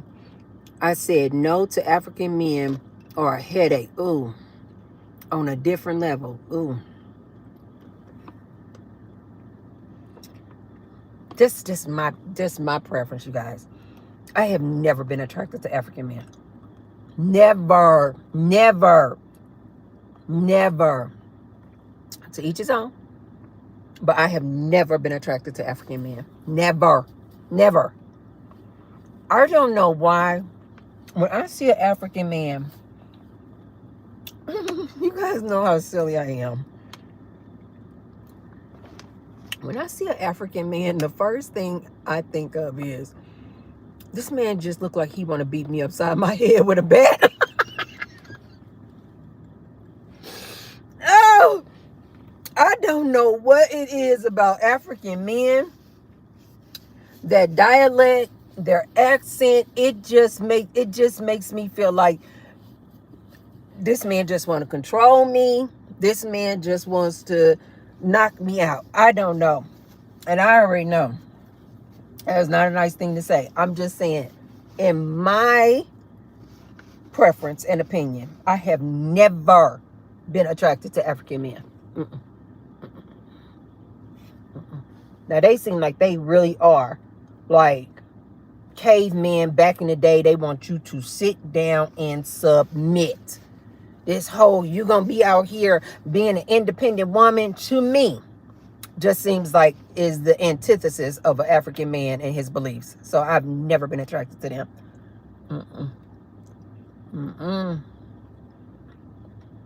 You're not going to lock me up in that house.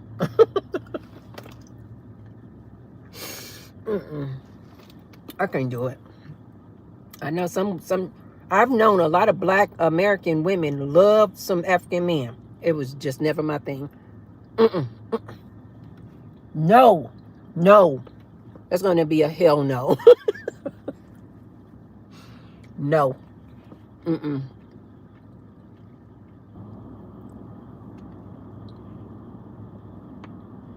Okay. Zero Tolerance said most women don't have an orgasm and have to lie about it. She said, I'm good. I know that's right. I don't know why these women out here lying to these men. I said, I'm like, cut it out.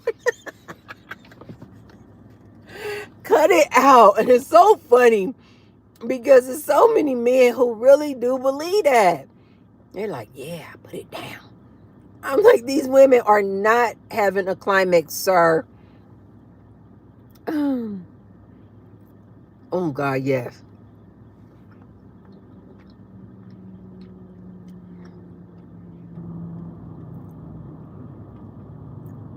What's that called? Oh, monkhood. Twanda said, it's hard to have a libido when the veil has lifted. Twanda, you just said a whole word. That is so true. That is so true. It is. When you see it for what it is, oh my God.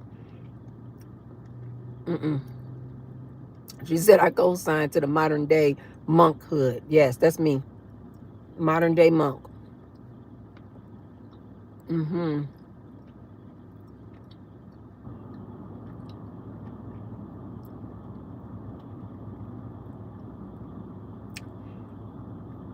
I know that's right. Sincerely. Yes, you guys, be sure to say hi when you guys come in and hit the thumbs up button.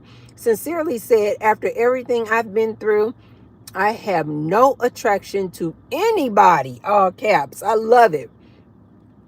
I just want to be left alone and to live my life. Oh my God, that is so freaking true. That is so true. That is so true. But you get to a point you just be like, I'm tired. I'm tired. That's what I tell you guys in my videos all the time. I'm like, oh, I don't envy these women at all out here dating. Not at all. I'm just like, good luck. Mm-hmm. You're going to F around and find out. Good luck.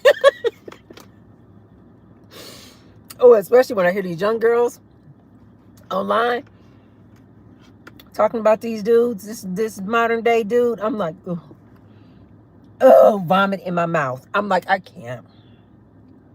I don't see how these women are dating these men of today. I do not understand.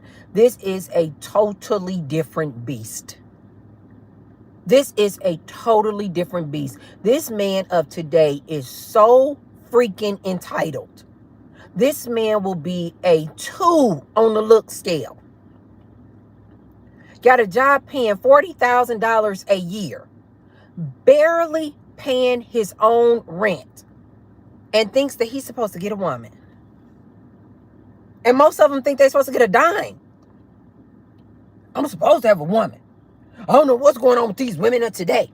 I'm supposed to have a woman. It's like, sir, you're like short, unattractive, barely have a piece of a job, and your attitude is nasty. Nasty. And you're wondering why you can't get a woman. I can't do it. I cannot do it. And like Twanda said, once the veil is lifted, I just see these men and I'm like, absolutely no. Absolutely no. I had this one white guy. This was just last weekend. I stopped off at the gas station to get some gas before I went home. I'm at the gas station. I'm trying to think, what did I have on? I know I had my hair down, so my hair was looking like this. And I had on, I think, a red top and some blue jeans. I think I just had on like a cranberry colored off-the-shoulder top and some blue jeans. And I had on some flats. So, I mean, I was not in gym clothes, but I wasn't dressed to the nines either. This white man had just pumped his gas. He was in this nice big, what was it, like a 2500 pickup truck. It was nice. And he had his 12, I'm saying 12 like I really know them, but the boy in the passenger seat looked like he was around 12. He looked like 12, 11 years old. He had his white son in the passenger seat. He's a white guy. He pulled around like this. I'm at the pump outside my car, pumping my gas. And at first I thought, you guys know, I don't know if you guys have these gas stations in your area, but here in Las Vegas, our gas stations is like a TV, like inside of the pump. So it's like all these commercials running right there at the pump. And so one of the ads that'll come on is like, hey, you over there. I was wondering, do you want to go and pay at the pump and get a car? You know, and it's some type of advertisement, but it'll start off like, hey, you. And so when I heard the guy was flirting, you guys, this guy had pulled around after pumping his gas. I'm right here pumping my gas. And when I was hearing all this, oh my God, and oh, you are so nice. I was just in my mind thinking that this was playing in the background on this gas station pump. I had to find him because he just kept getting louder and louder. And then finally, when I looked up and I saw this white man in this freaking truck with his son in the passenger seat, he was like, you are so gorgeous. You are so gorgeous. No, I am serious. I am serious. Can I take you home with me? No, I am serious. I mean, yelling it. He's in his truck and I'm standing outside. He's like yelling it. You are gorgeous. You are just so gorgeous. And even the little son in the passenger seat was like looking out the window like, you guys, times have changed. Times have changed. Even when these men are out here flirting with me,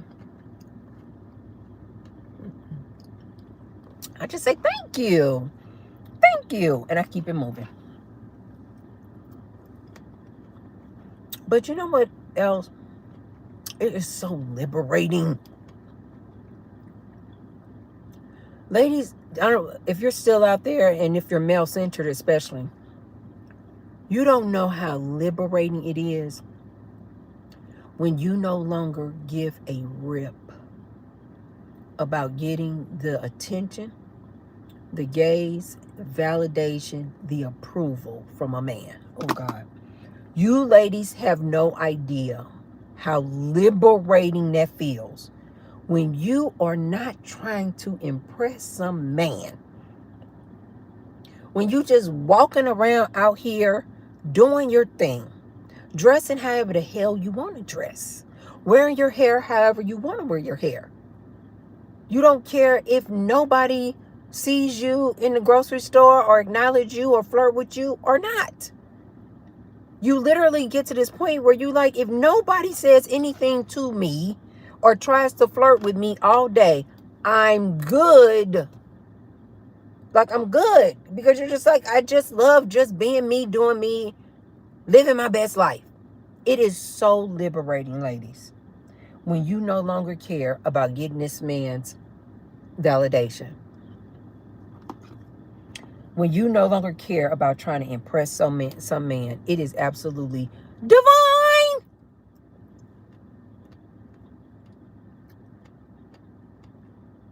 That man was like, no, seriously. Can I take you out? Can I take you out? No, really, can I take you out? No, no, thank you. I said, no, no, thank you. Are you married? Are you married?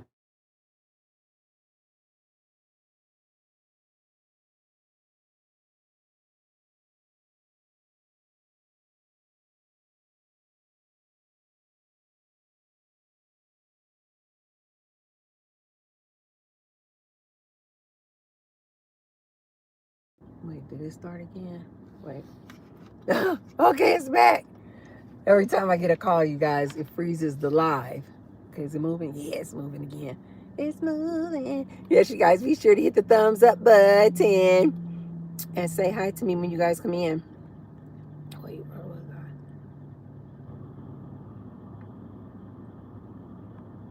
Wait, what was that about?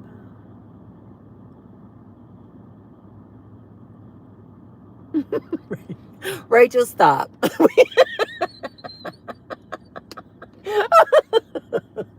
Rachel said I'm about to start dating women. No, she's not. Oh, Rachel cracks me up. Yes, living in peace. And living to the fullest. Exactly.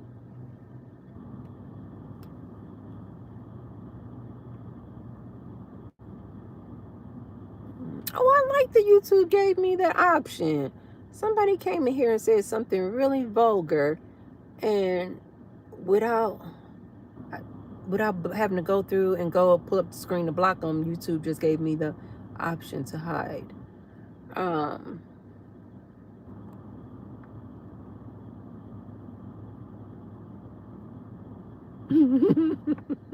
Zero tolerance said, Rachel, no, I can't do that. Now you're going too far as far as dating women.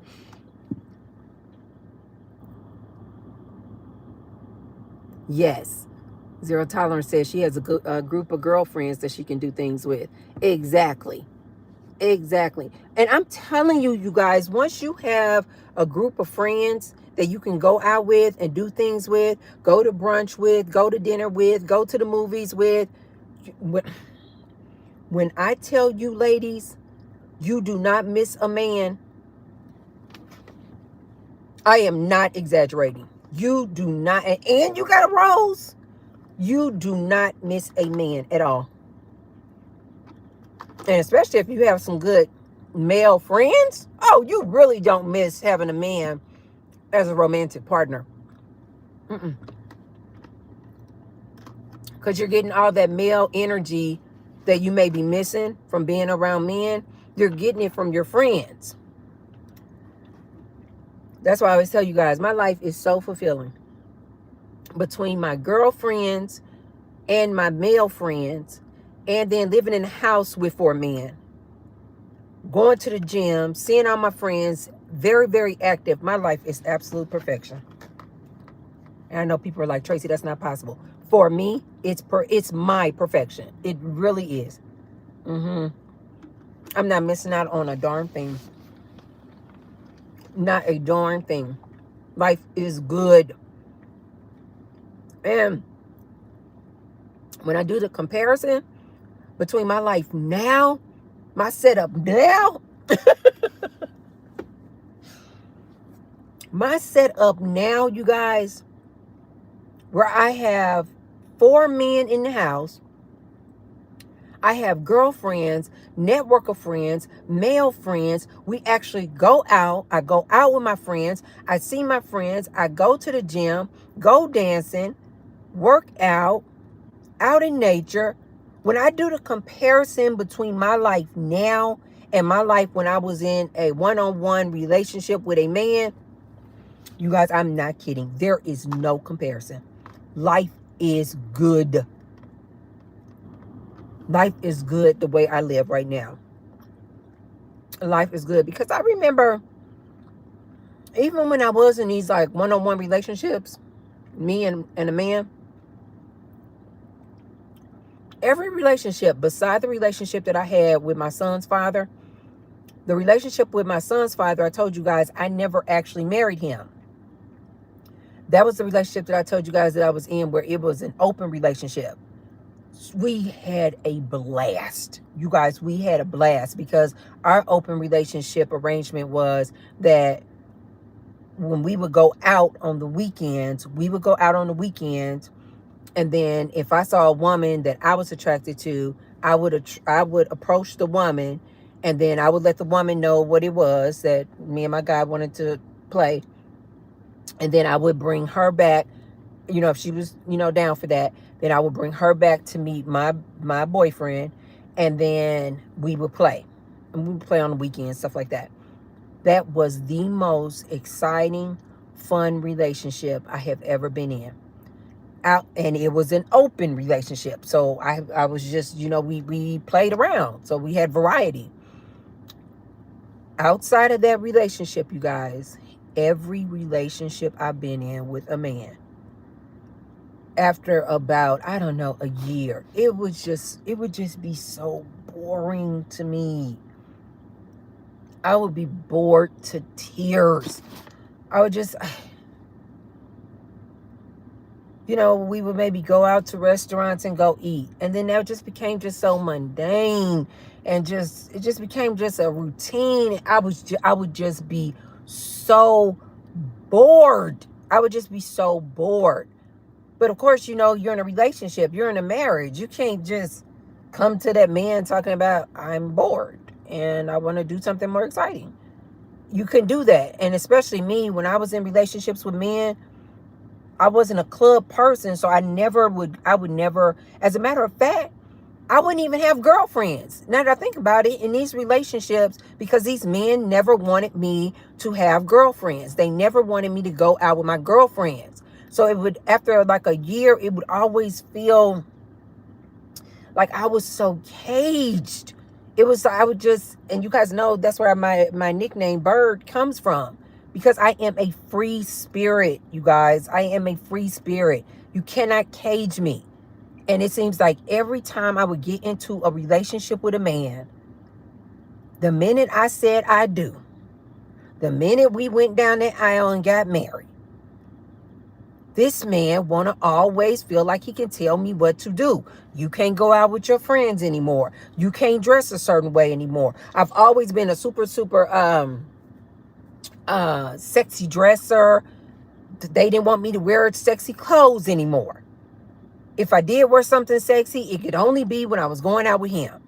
Then he didn't want me to have girlfriends, so he definitely didn't want me going out of town with some girls. I couldn't go out, on the weekends with the girls. I wouldn't even have girlfriends because it was like all my attention would just be laser focused on this man. And so after a year, I would get so bored. I would just be feeling like I was just a bird caged in that house, just having to do any and everything this man told me to do. Lillian must stay in the house.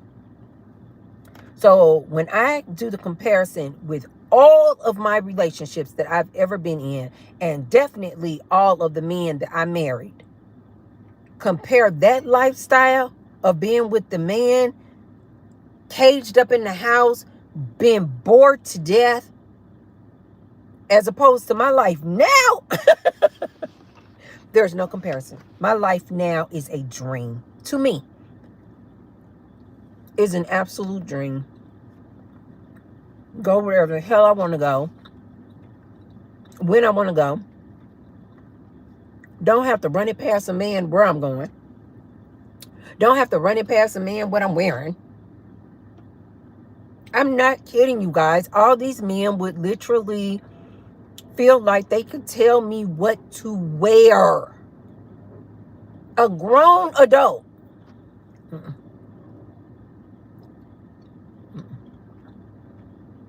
I would never go back.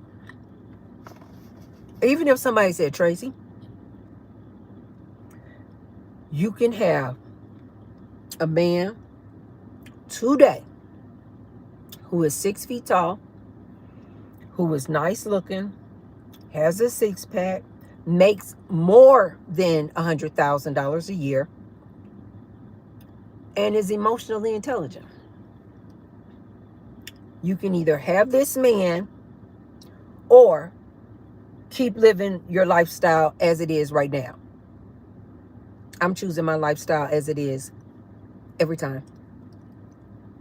Even if somebody said they could give me the perfect man, I don't want to.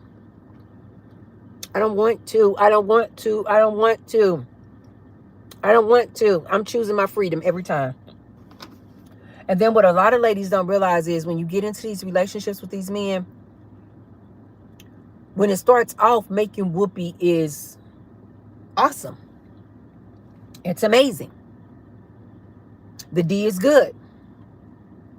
But what ladies don't realize is when you get into that relationship, making whoopee with that man every day, if not 5 days a week, becomes so boring and so routine and so lackluster that it literally becomes a job. It becomes another chore. This is why I tell you guys over here, we keep it raw and real. I'll tell you what married women will not tell you. These married women will be out here lying through their teeth. Oh, my marriage is great, and we've been married 20 years, and that's my husband, and everything's wonderful. They are lying. They are lying, ladies. Most of these ladies don't even like their husbands. Most of these ladies sleep in separate bedrooms from their husbands. Most of these ladies know they have to pick up and clean up behind their husbands like he is a toddler. And most of these ladies won't tell you the truth. Making whoopee with that man after about a year becomes so mundane, so boring. Missionary style, doggy style. It just becomes the same thing day in, day out. The man is still enjoying it because the man needs to release. He actually needs to release. Women, we don't need to release. And then the older we get, our libido starts to decline anyway. Making whoopee turns into a chore. I'm not kidding you guys. Making whoopee turns into a chore. And you ladies know that I'm not lying. Because why is it that when these women get married, the men always say, the woman stops making whoopee. The woman stops making whoopee. Oh yeah, before she gets married to you, she's making whoopee and putting it out there every day. The men always say that you ladies are coming up with excuses. I have a headache. Honey, I have a headache. My head is throbbing. Honey, I had a long day at work. I can't.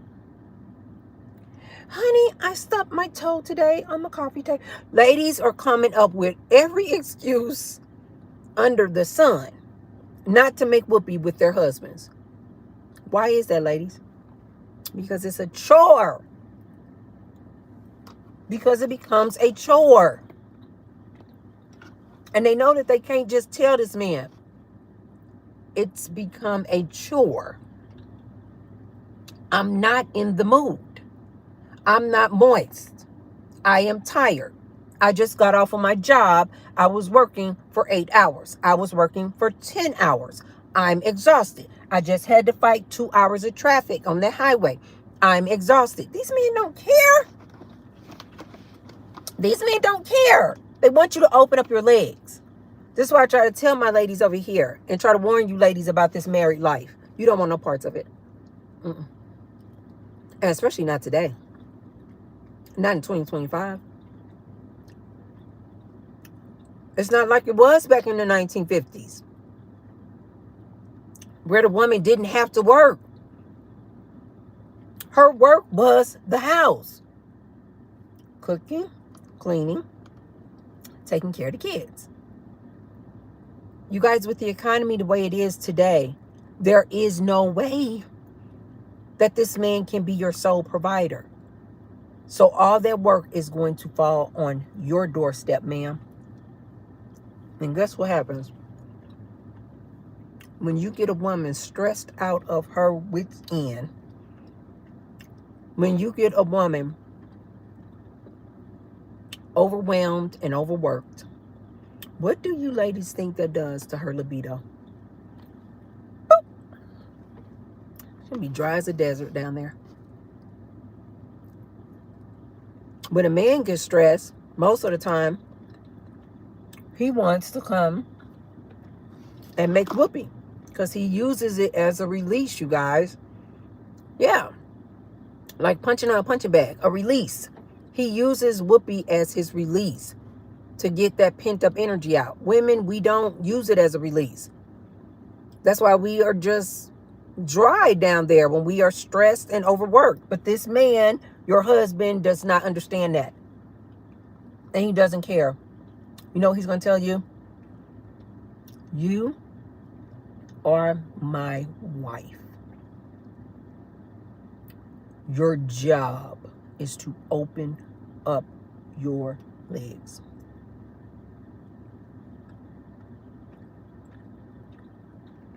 Ladies, don't do it. And more ladies are saying, nah, I'll pass. I'm good. I'm good over here. I don't want to do this relationship thing. I don't want to do it. I don't want to have to be responsible for this dude. I don't want to have to be responsible for making him happy. And these men certainly are not going to stop and say, this woman has been at work all day. This woman just had to leave work, go to the school, pick up the kids, bring the kids back to the house, make whoopee to the kids, cook for the kids, make whoopee to this man. He's not going to understand your plight, woman. He doesn't give no darns about you tired and you been at work. That's why I always call these men out on their nonsense when they say, what happened to the woman from the 1950s? This is why I tell you, ladies, you need to say, what happened to the man of the 1950s? Can you be my sole provider, sir? No? Then don't ask me to cook and clean for you. Can you pay my bills, sir? Then don't ask me to make whoopee with you. This is what I mean when I tell you guys, these men got it all twisted. They have it totally confused. Don't fall for it. Don't fall for it, ladies. All you're going to do is be his house slave. You're going to be his house slave. You're going to be his sex slave. And every chance that you don't do what he wants you to do, he's going to throw it up in your face. This your wifely duties. This is why I say, ladies, if you find a man that you like, just be in a long-term relationship. It's something about when you put that ring on that finger that this man goes, oh, you my wife now. I can tell you if you can wear makeup or not. I can tell you if you're wearing too much makeup. I can tell you that what you're wearing is too sexy and you can't go outside. I can tell you that you need to make whoopee with me every day because you my wife now. That's what just really, these people are really coming out of this bar drunk as hell. This man just gonna stare me down. Ladies, the minute he put that ring on your finger, he gonna tell you how to dress, where to go, if you can have friends. You definitely can't have no male friends. Those heels are too tall. No. That bodycon dress, oh hell no. No, you can't go out. No, not my wife. You can't go outside looking like that. No, you're gonna draw too much attention. No. I know that sounds crazy as hell if you've never been married. You may be like, Tracy, no grown man is not going to tell a grown woman what she can and cannot do in 2025. Okay. Okay.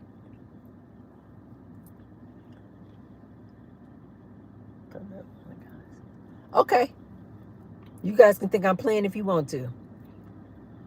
They think, yes, zero tolerance, because they think they own you. They literally think they own you when you marry them. You become their property, ladies. You become their property. Twanda said, there is no balance. Women carry most of the load. Yes. Men just clock in to work and clock out. Yeah, clock out at home. Don't do anything at home. And expect the woman to let them do no number 3 own in them.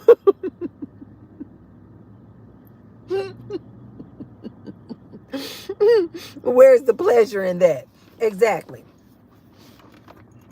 Where is the pleasure in that? And like I told you guys, most of these men don't even know where your clitoris is. Oh, God. They like clitoris. What's that? Oh. What's that? Where is that? I've even heard some men say, ain't no such thing as a G-spot. Ain't no such thing as a woman having a G-spot. They don't even know where your G-spot is. You know why? Because they don't care to know.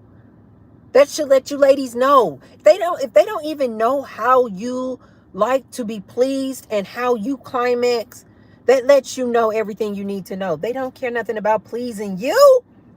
Ladies, how often does a man, when you guys have been in a relationship, he might do this at the beginning of the relationship because he's trying to impress. But how many men, once you guys have gotten deep in that relationship, you guys finish making whoopee, afterwards the man says, baby, did you climax? No? Baby, what do I need to do? What do I need to do to make sure that you climax? Where your rose at? Where your rose? Because I know you need your rose. How many men do that, you guys? Very few. You know why? You know why they don't ask you if you climax? You know why they don't ask you, oh, you didn't climax? What can I do to make you climax? Because they don't care. They don't care. This is why I always tell you guys, they use women like property. They use women like a rag doll. Get this thing off. Get this eggplant off. And then when you get through getting this eggplant off, you can take yourself down to that kitchen, put on an apron, and cook me a home-cooked meal. That's what you can do, ma'am. Oh, God. That's what you can do, ma'am. They don't care nothing about your needs and desires. You talking about, no, that's not how I...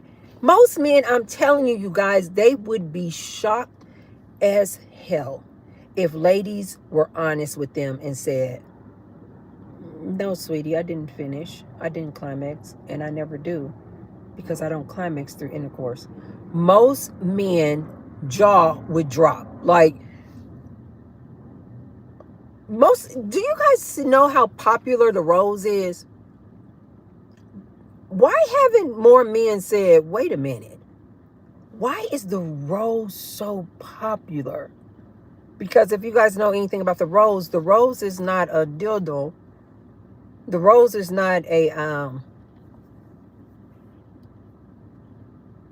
the rose does not mimic a man's penis like a traditional dildo.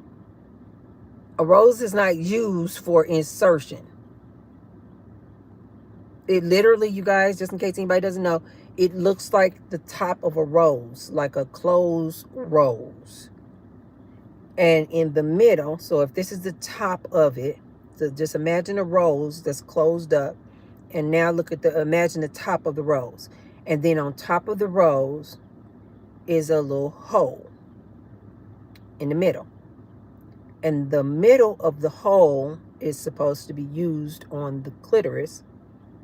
And then this whole rose does this sucking, vibrating type motion. So this hole is doing this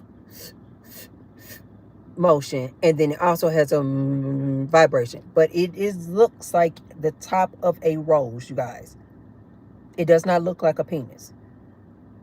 It's not intended to be inserted. Now, I don't know. Some women might...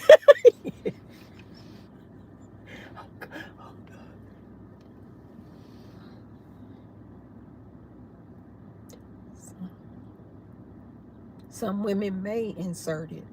Some women may insert the rose, but that's not what it's intended for. It's intended for you to put the top of this rose and that hole in the center on your clitoris, where it does this, and it has different levels for it to do this like sucking motion, and then it vibrates. You guys, this rose is very, very popular. Most ladies on my chat, they know what this is. They know what the rose is. Ladies, have you wondered why hasn't a man taken a look at this rose and said, wait a minute. This is not shaped like a penis. And yet these women are crazy about this rose. Wait a minute. Are you telling me that my woman gets off from the rose, which means she gets off from her clitoris being stimulated?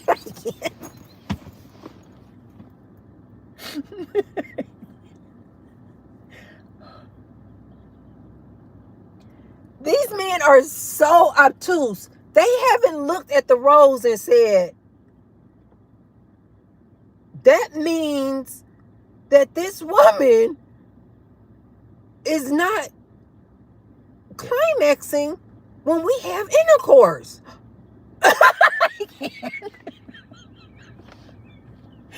Oh, this is why I tell you, ladies, stop lying to these men. Stop lying. Out here making whoopee with these men, telling them, and you're like,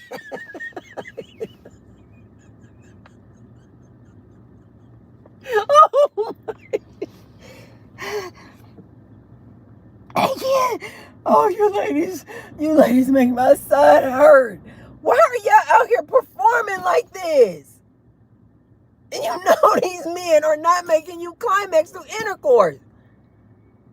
But these men have never taken the time to say, why Why is this role so popular?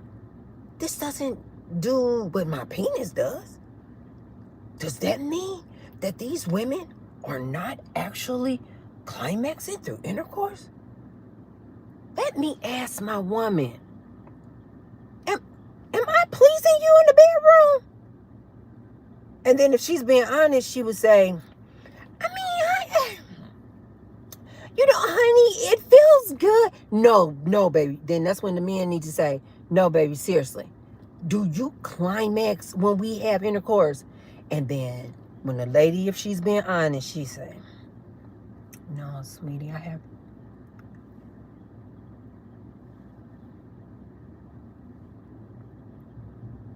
No, sweetie, I have to be honest. I don't climax. So you've been making all that noise?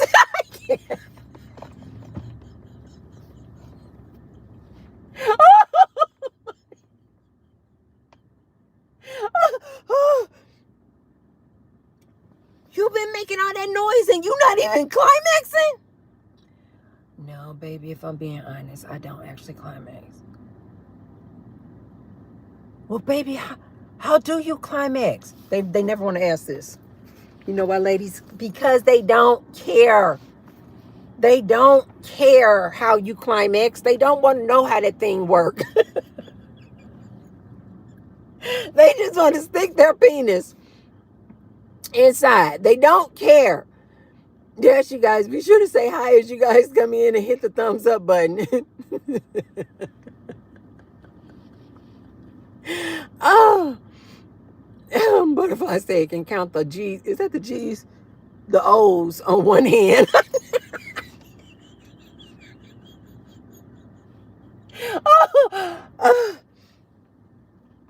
Oh my God.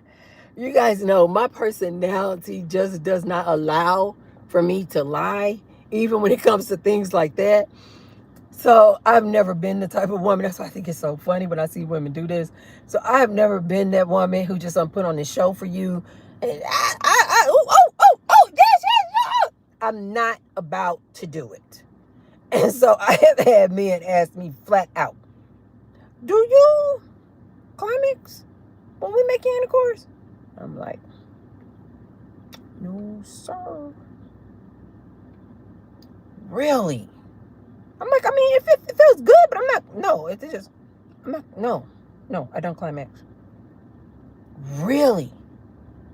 And I've had men in the past who were actually interested, like, okay, I really do want to please my woman. She pleasing me, I want to please my woman. And I have had men who said, okay, tell me what you need. How are you satisfied? What position do you need to be in so that you climax? What do we need to use? I've actually had, I've had some decent, a lot of like really kind of thoughtful men where they're like, okay, let me go. I've had men buy me toys. They're like, okay, let's go buy you your toy because I want you to climax. I climax. I want my woman to climax. And I've had men actually buy me toys because they're like, they want me to have an orgasm just the same. But a lot of men out here, you guys, they don't care nothing about how you orgasm and what pleases you. This is why the making whoopee is going to turn into a chore. Just like that for this lady. Because she's not getting really anything out of it. She's just doing it to please her man and do her wifely duties. Hi, Jay. How are you? Yes, you guys, be sure to say hi as you guys come in. Jay says, I still don't think they will get it. My ex used to be down there.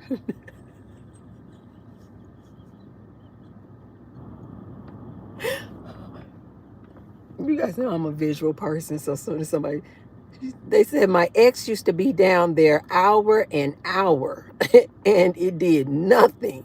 And he was my first and only. Oh my God. And she said, hey, beautiful. Hey,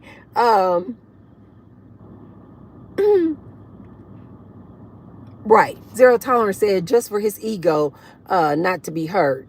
It's a no for me. No, I'm not about to play these games with you. I am not going to put on the theatrics for you.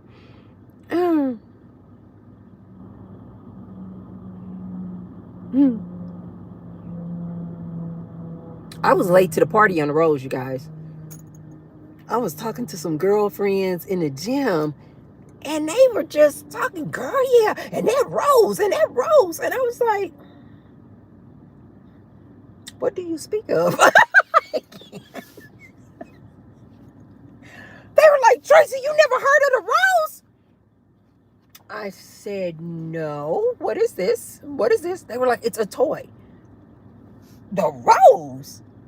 I'm like, the last I had left off, we were on Rabbit, and I think we went from Rabbit to the Bullet. And I think that's where I had left off at the Bullet. And I'm like, are y'all talking about a Bullet? And they were like, no, ma'am. This is the Rose. And it seemed like from then on, I just kept hearing the Rose. I then had watched a stand-up show by Deion Cole. I like Deion Cole. I saw a stand-up with Deion Cole, and Deion Cole was saying how he said how he liked dating. He called older women vintage, and so he said he likes this. He said he liked dating vintage women, older women. And then he said, because older women, they just like to just get to it and be done with it. He said, with an older woman, he said, you can be over here as the man pleasing yourself, and she can be over here with her toy pleasing herself. He said, and y'all can both finish and look at each other like, you good? You good? Yeah, we good. Like that. And so he was saying this was one of the reasons why he liked older women. And so then he was also saying he likes dating older women because older women just don't really, most older women just not here for the games. They just not here for all the nonsense. And so he then mentioned, I had just found out about the Rose. And then he said, yeah, he said, man, he said, y'all know what the Rose is? And I'm like, no way. I am really late to the party. Deion Cole is talking about the Rose. And he was like, yeah, I heard about this Rose. He said, man, I was using that Rose on my woman. He said, man, that thing was going and going and going and going. He said, when she climaxed, he said the Rose had fell off the bed and was still going on the floor. And he was saying how pleased his woman was. And he was saying he was using the Rose on his woman. Ladies, most men don't care to buy you a toy. They don't care about what actually pleases you. And they certainly don't care about using the toy on you so that you can get a climax after he done had a climax. Oh, no. No, they're not going to do that at all. They like, open up your legs. Let me get off. And let me get satisfied. And then when I get satisfied, then we good. We can stop. Not knowing that this woman not satisfied at all. And then they wonder why the woman will go out and cheat. Sir, is it possible because you've never, out of all those years of being married to that woman, you never took out the time to figure out what pleases her and what she likes doing? Have you ever thought about that? Oh, I want to drink my soda, but I don't have a straw. I've been really trying not to drink coffee and tea and cola without a straw, but I guess I'm gonna have to take 115 today because I want my soda. Yeah, these men are hilarious. What did she say?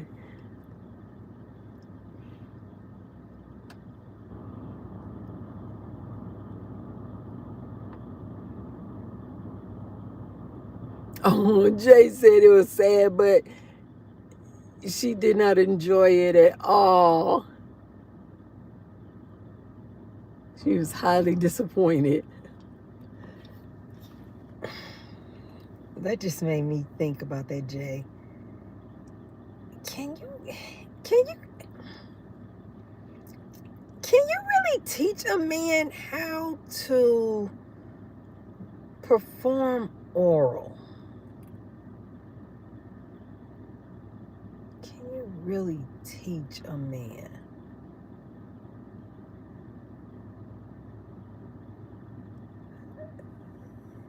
Yeah, I think you can.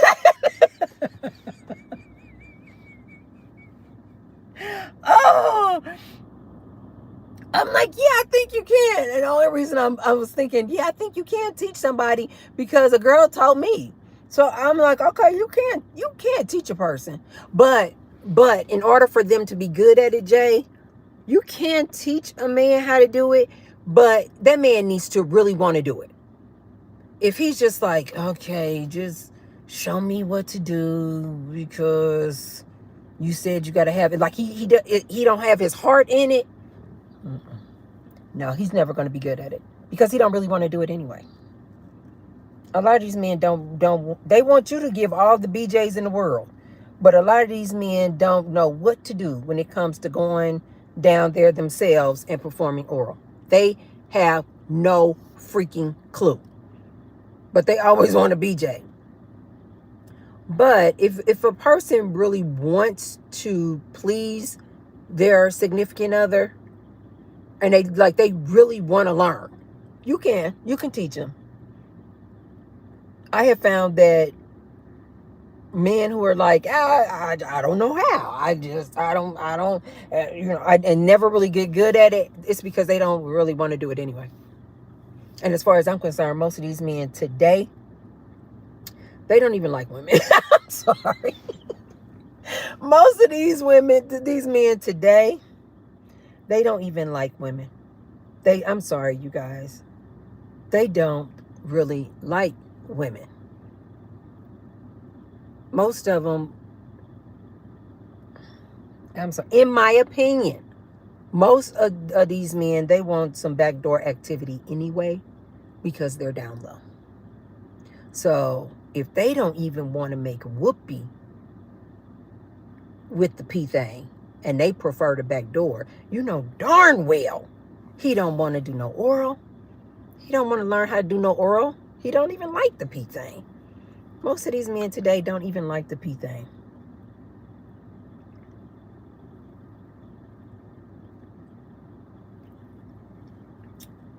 Which reminds me, I saw this waiter at this restaurant the other day. And one of my gay friends was telling me that one of the number one things you can tell if a man likes another man, he said, it's all about the eye contact.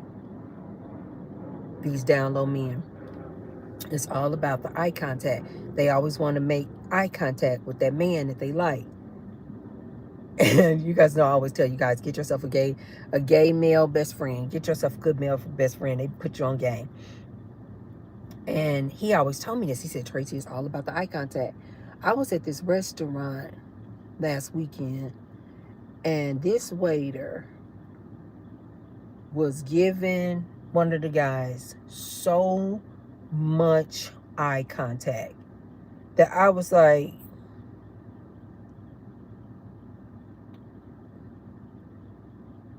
okay. It was obvious, and it was like it just kind of all came together of what my friend was telling me. I'm like, oh my God, he is so right. You guys, ladies, do this sometimes. Just sit back and watch these dudes. Just sit back and watch them. Watch who they have extended eye contact with. Watch their mannerisms. Ladies, a lot of these guys are obvious as hell. They're down low. They portray like they are with women and only like women. But the signs that they give to other dudes, it is obvious as hell. I was just sitting at that table just watching that dude, and I was like, mm-hmm, mm-hmm, mm-hmm, mm-hmm. I'm like, yeah, he down low. He down low. He likes guys. He likes guys. A lot of these men out here like other men, ladies. They like other men. This is why I tell my ladies all the time, just be friends with these men. You see a man you like, just tell him we can be friends. We can be friends. Let's just get to know each other. Definitely don't open up your legs. I promise you, within 6 to 12 months of constant communication with this man, seeing him every day, listening to him talk, watching his face and his mannerisms, it'll be revealed to you. He likes other men. He likes other men. And with this being so prevalent today, you guys, I don't see how you ladies are dating these men. I don't see how you ladies are dating these freaking men. They are down low. They like other men. And especially if you get a man and all he does is talking all this red pill rhetoric. Women this, women that, women are 304s. They doing them, but calling women names left and right. Women are hit the wall, women 304s, women are whores, women this, women that. Nothing but negativity. That to me has become the number one sign of a down low man. When he can't give women credit for anything, he never shows love and appreciation for women. It's all bad. It's all negative. That man is down low, ladies. Leave these men alone. I'm still seeing far too many women out here debating these men. I'm like, why are you debating this man? This man don't even like women. Why are you debating this man about relationships? This man likes men. Oh my God. These men nowadays are so concerned with impressing each other, they don't even really care what women want. Women constantly coming out here. I'm looking for a partner. Do you want to be my partner? We can be partners. We can grow together. You're not my leader. You are not my king. We can be partners. I'm looking for somebody who's emotionally intelligent. I'm looking for someone who is generous and kind, knows how to treat a lady like a lady. These men will literally do the polar opposite of what these women say that they want. That lets me know this man is down low. He doesn't care to do anything you talking about. All he wants to do is impress other men.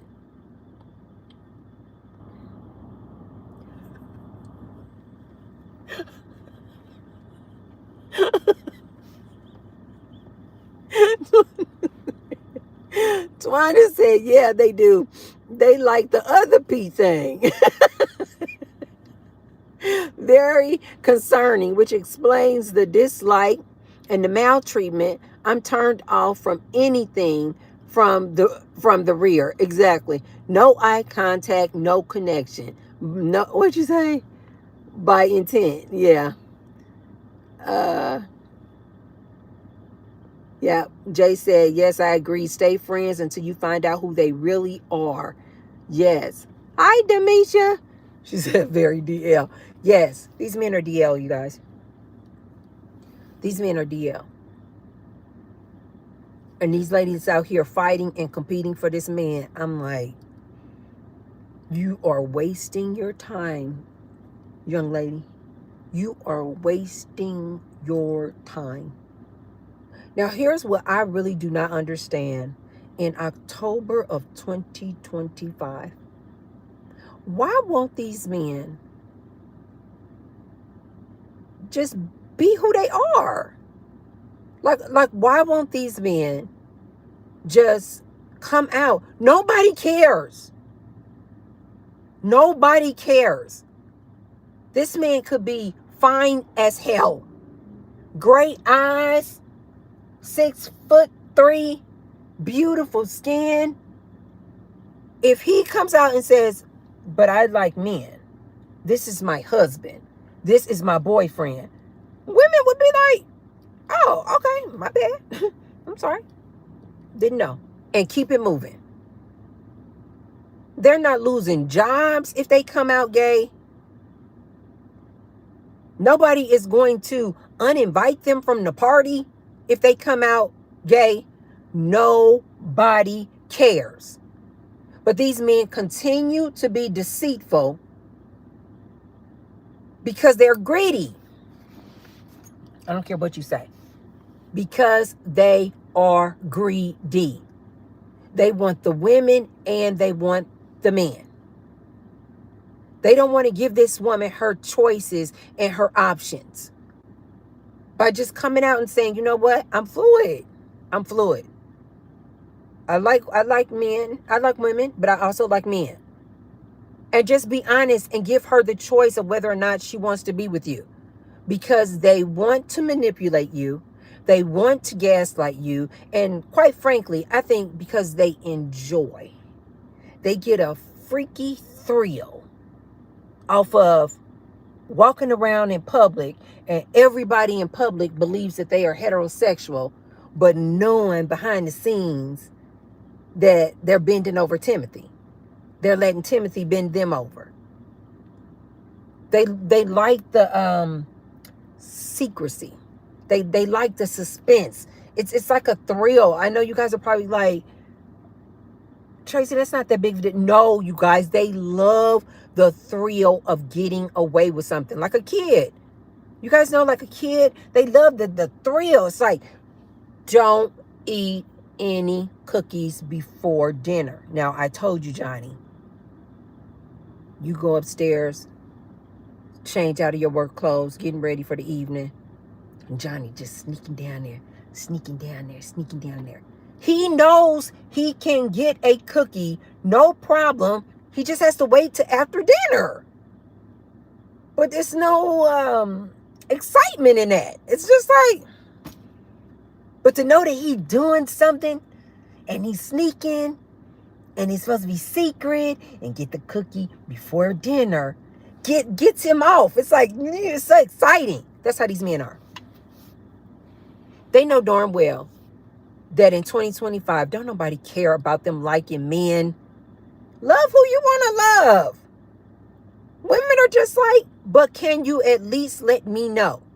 Give me the choice of whether or not I choose to date a bisexual man.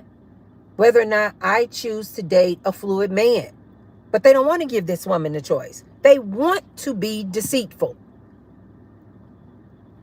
And like I told you ladies in previous videos, these men are intentionally removing the condom during whoopee. Why are you ladies dealing with these men in 2025? Why? It just seems like such a headache to me. It just seems like dating in 2025 to me, just, it's like the equivalence of if somebody asked me if I wanted to work on the railroad. You know, it's like the equivalence if somebody asked me if I wanted to go work on putting up the beams on a building that's 115 floors tall.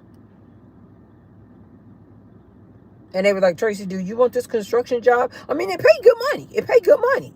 But you got to walk on the beams and build in the building and construct this building up on the 110th floor.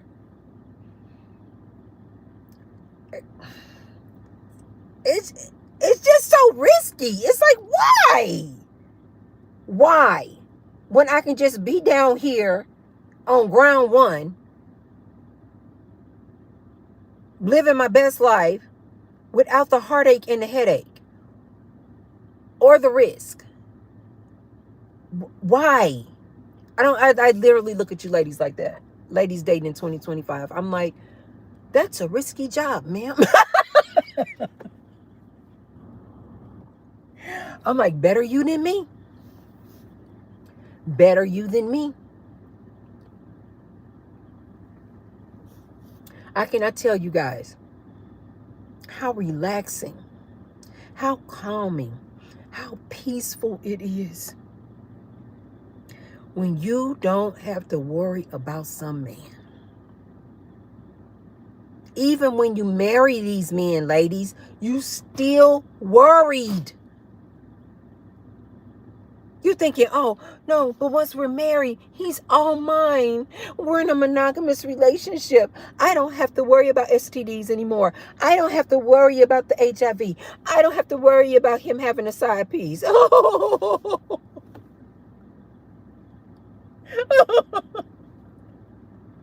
oh God. It's such a risky job. Relationships are just so risky in 2025. Whether you're married or not, they are just so risky. I don't understand why you ladies take those type of chances. I really don't. I don't understand why you ladies take the chances, especially out here dating. You going out here dating, meeting men on these apps. Are you crazy? Meeting men on these apps. And you could be out on a date with a serial unaliver. You guys check out this documentary that I just watched yesterday called, I forget the beginning part of the title, but just search on Netflix, the Ted Bundy story. But look at the one where it actually plays the audio tapes of when this reporter or journalist went to go visit Ted Bundy when he was in jail. I did not know that Ted Bundy had escaped jail twice. I had no clue, you guys. One time he was in the law library trying to fight his case, and the guards left him in the law library at the courthouse.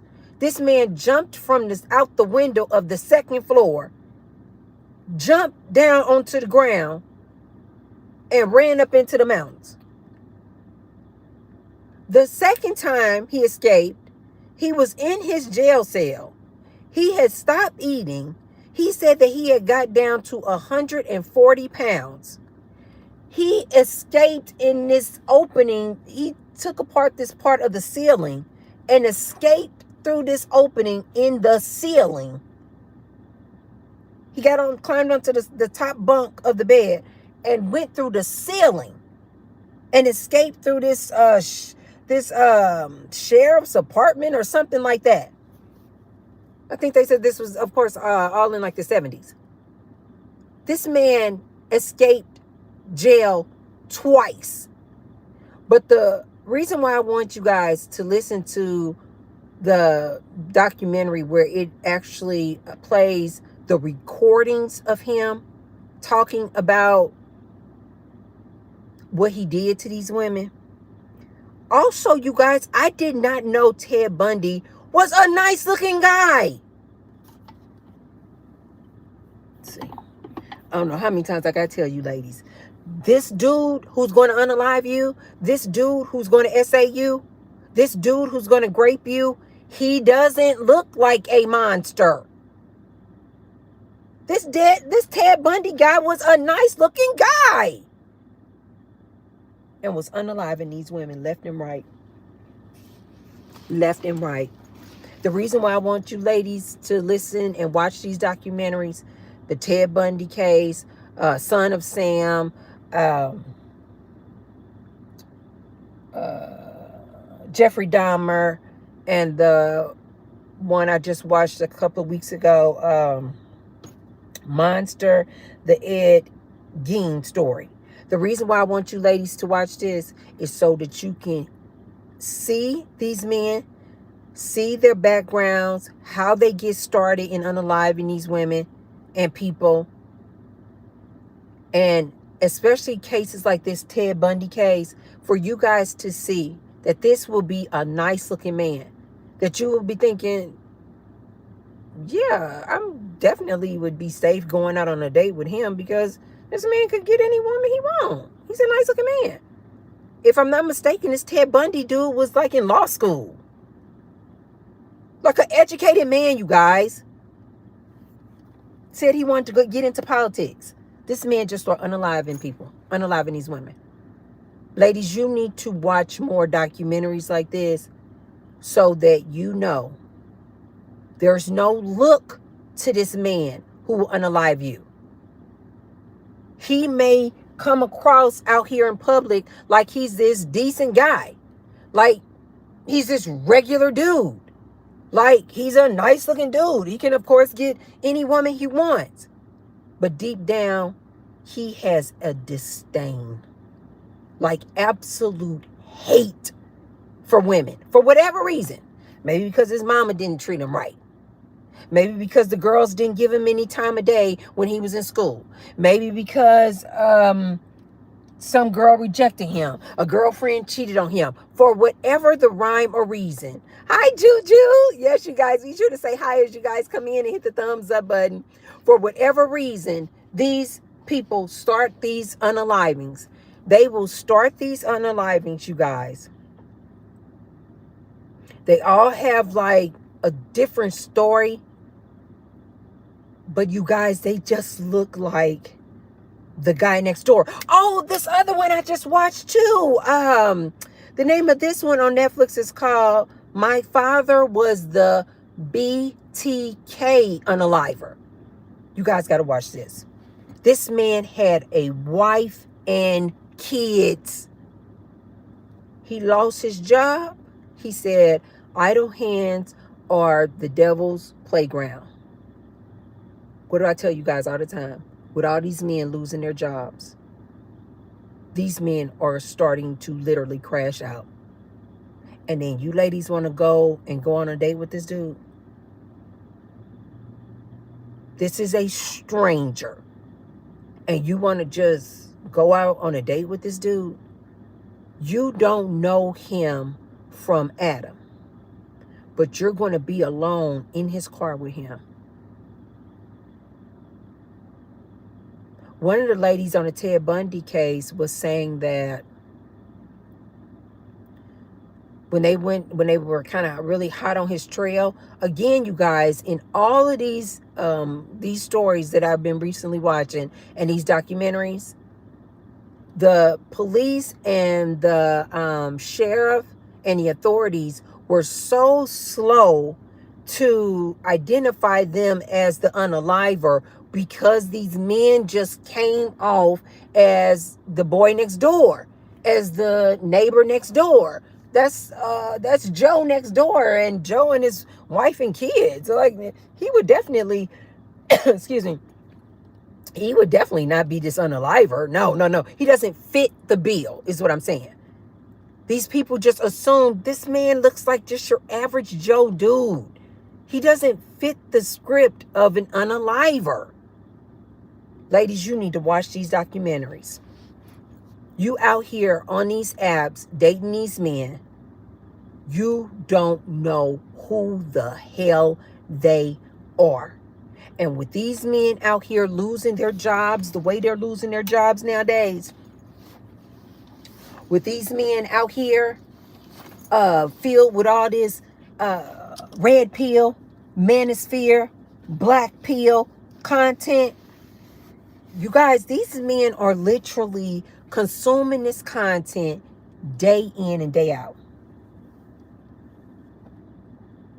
What do you ladies think that does to a man's psyche when all he is consuming day in and day out is all of this hate for women, disdain for women, contempt for women? I'm in the position I'm in right now because of women. I'm in a position right now because of these women and feminism. I can't get a job because all these women are taking all the jobs. They never seem to want to blame the government. They never seem to want to go out and unalive the government and these corporations and leaders of these corporations that are laying them off. No, you guys, their number one mark is this woman. They think this woman is the reason for all the things gone bad and wrong in their lives. And then you get on a dating app and you on a dating app swiping, bing, you match with Joe. And you thinking, oh, okay, this must be their spot, you guys. This another older lady. I wonder if that's a senior apartment. This is another older lady. And baby, she got her purse, her pocketbook. And baby, she looked like she about late 70s, early 80s. And baby, she headed to the bar. Okay, this is a hot spot. Baby, she is headed to the bar.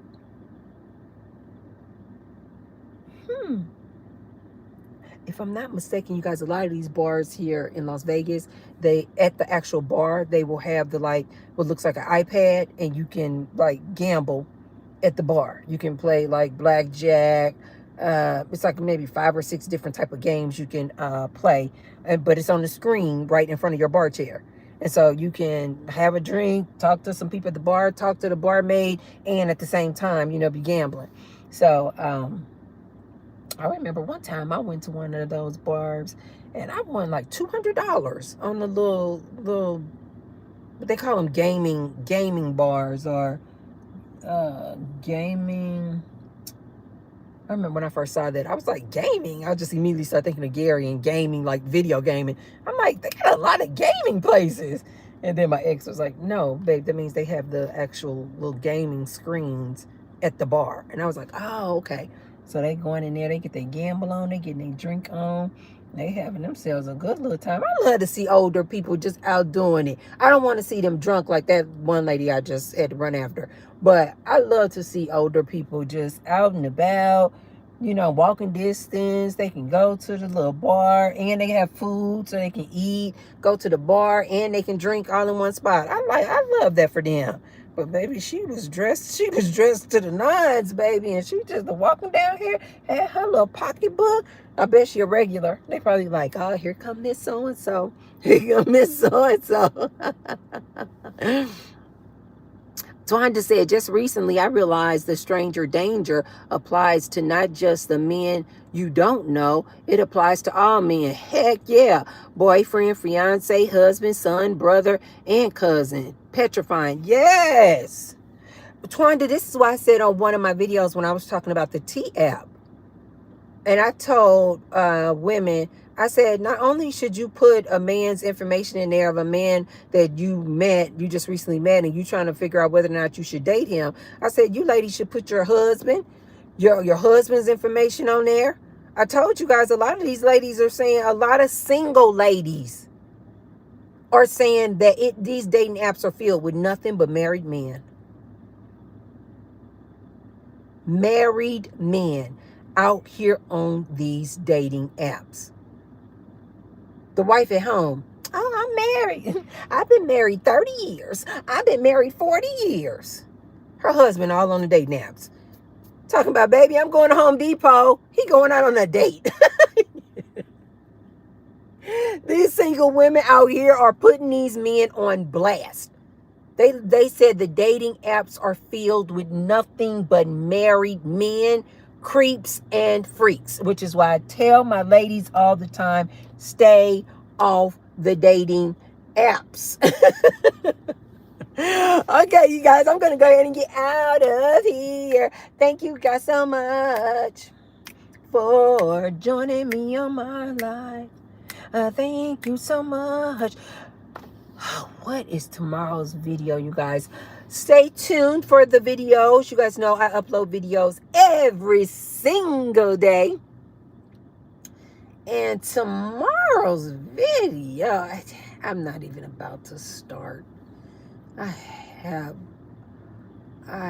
have no idea. But you guys, make sure you turn on your notifications. Make sure that you guys subscribe. Make sure that you guys hit the like button. And next Thursday, I will be back for another live. You guys know we do lives every Thursday at 1 p.m. Pacific Standard Time, where you can get and hang out and have lunch with the T-Bird. But thank you guys so much for joining me today. Thank you, Twanda. Thank you, Rachel. Thank you guys for keeping the conversation going. A little bit. Juju said, Tracy, do you speak Spanish? A little bit. Yep. You guys know that my roommates, 3 of them are from El Salvador. So they speak Spanish. So I'm always talking a little bit with them in Spanish, learning all the like pleasantries and the basics. Yeah, I speak, but they speak so fast, and they speak so oftentimes they use so much slang that I just gave up trying to keep up with their conversation.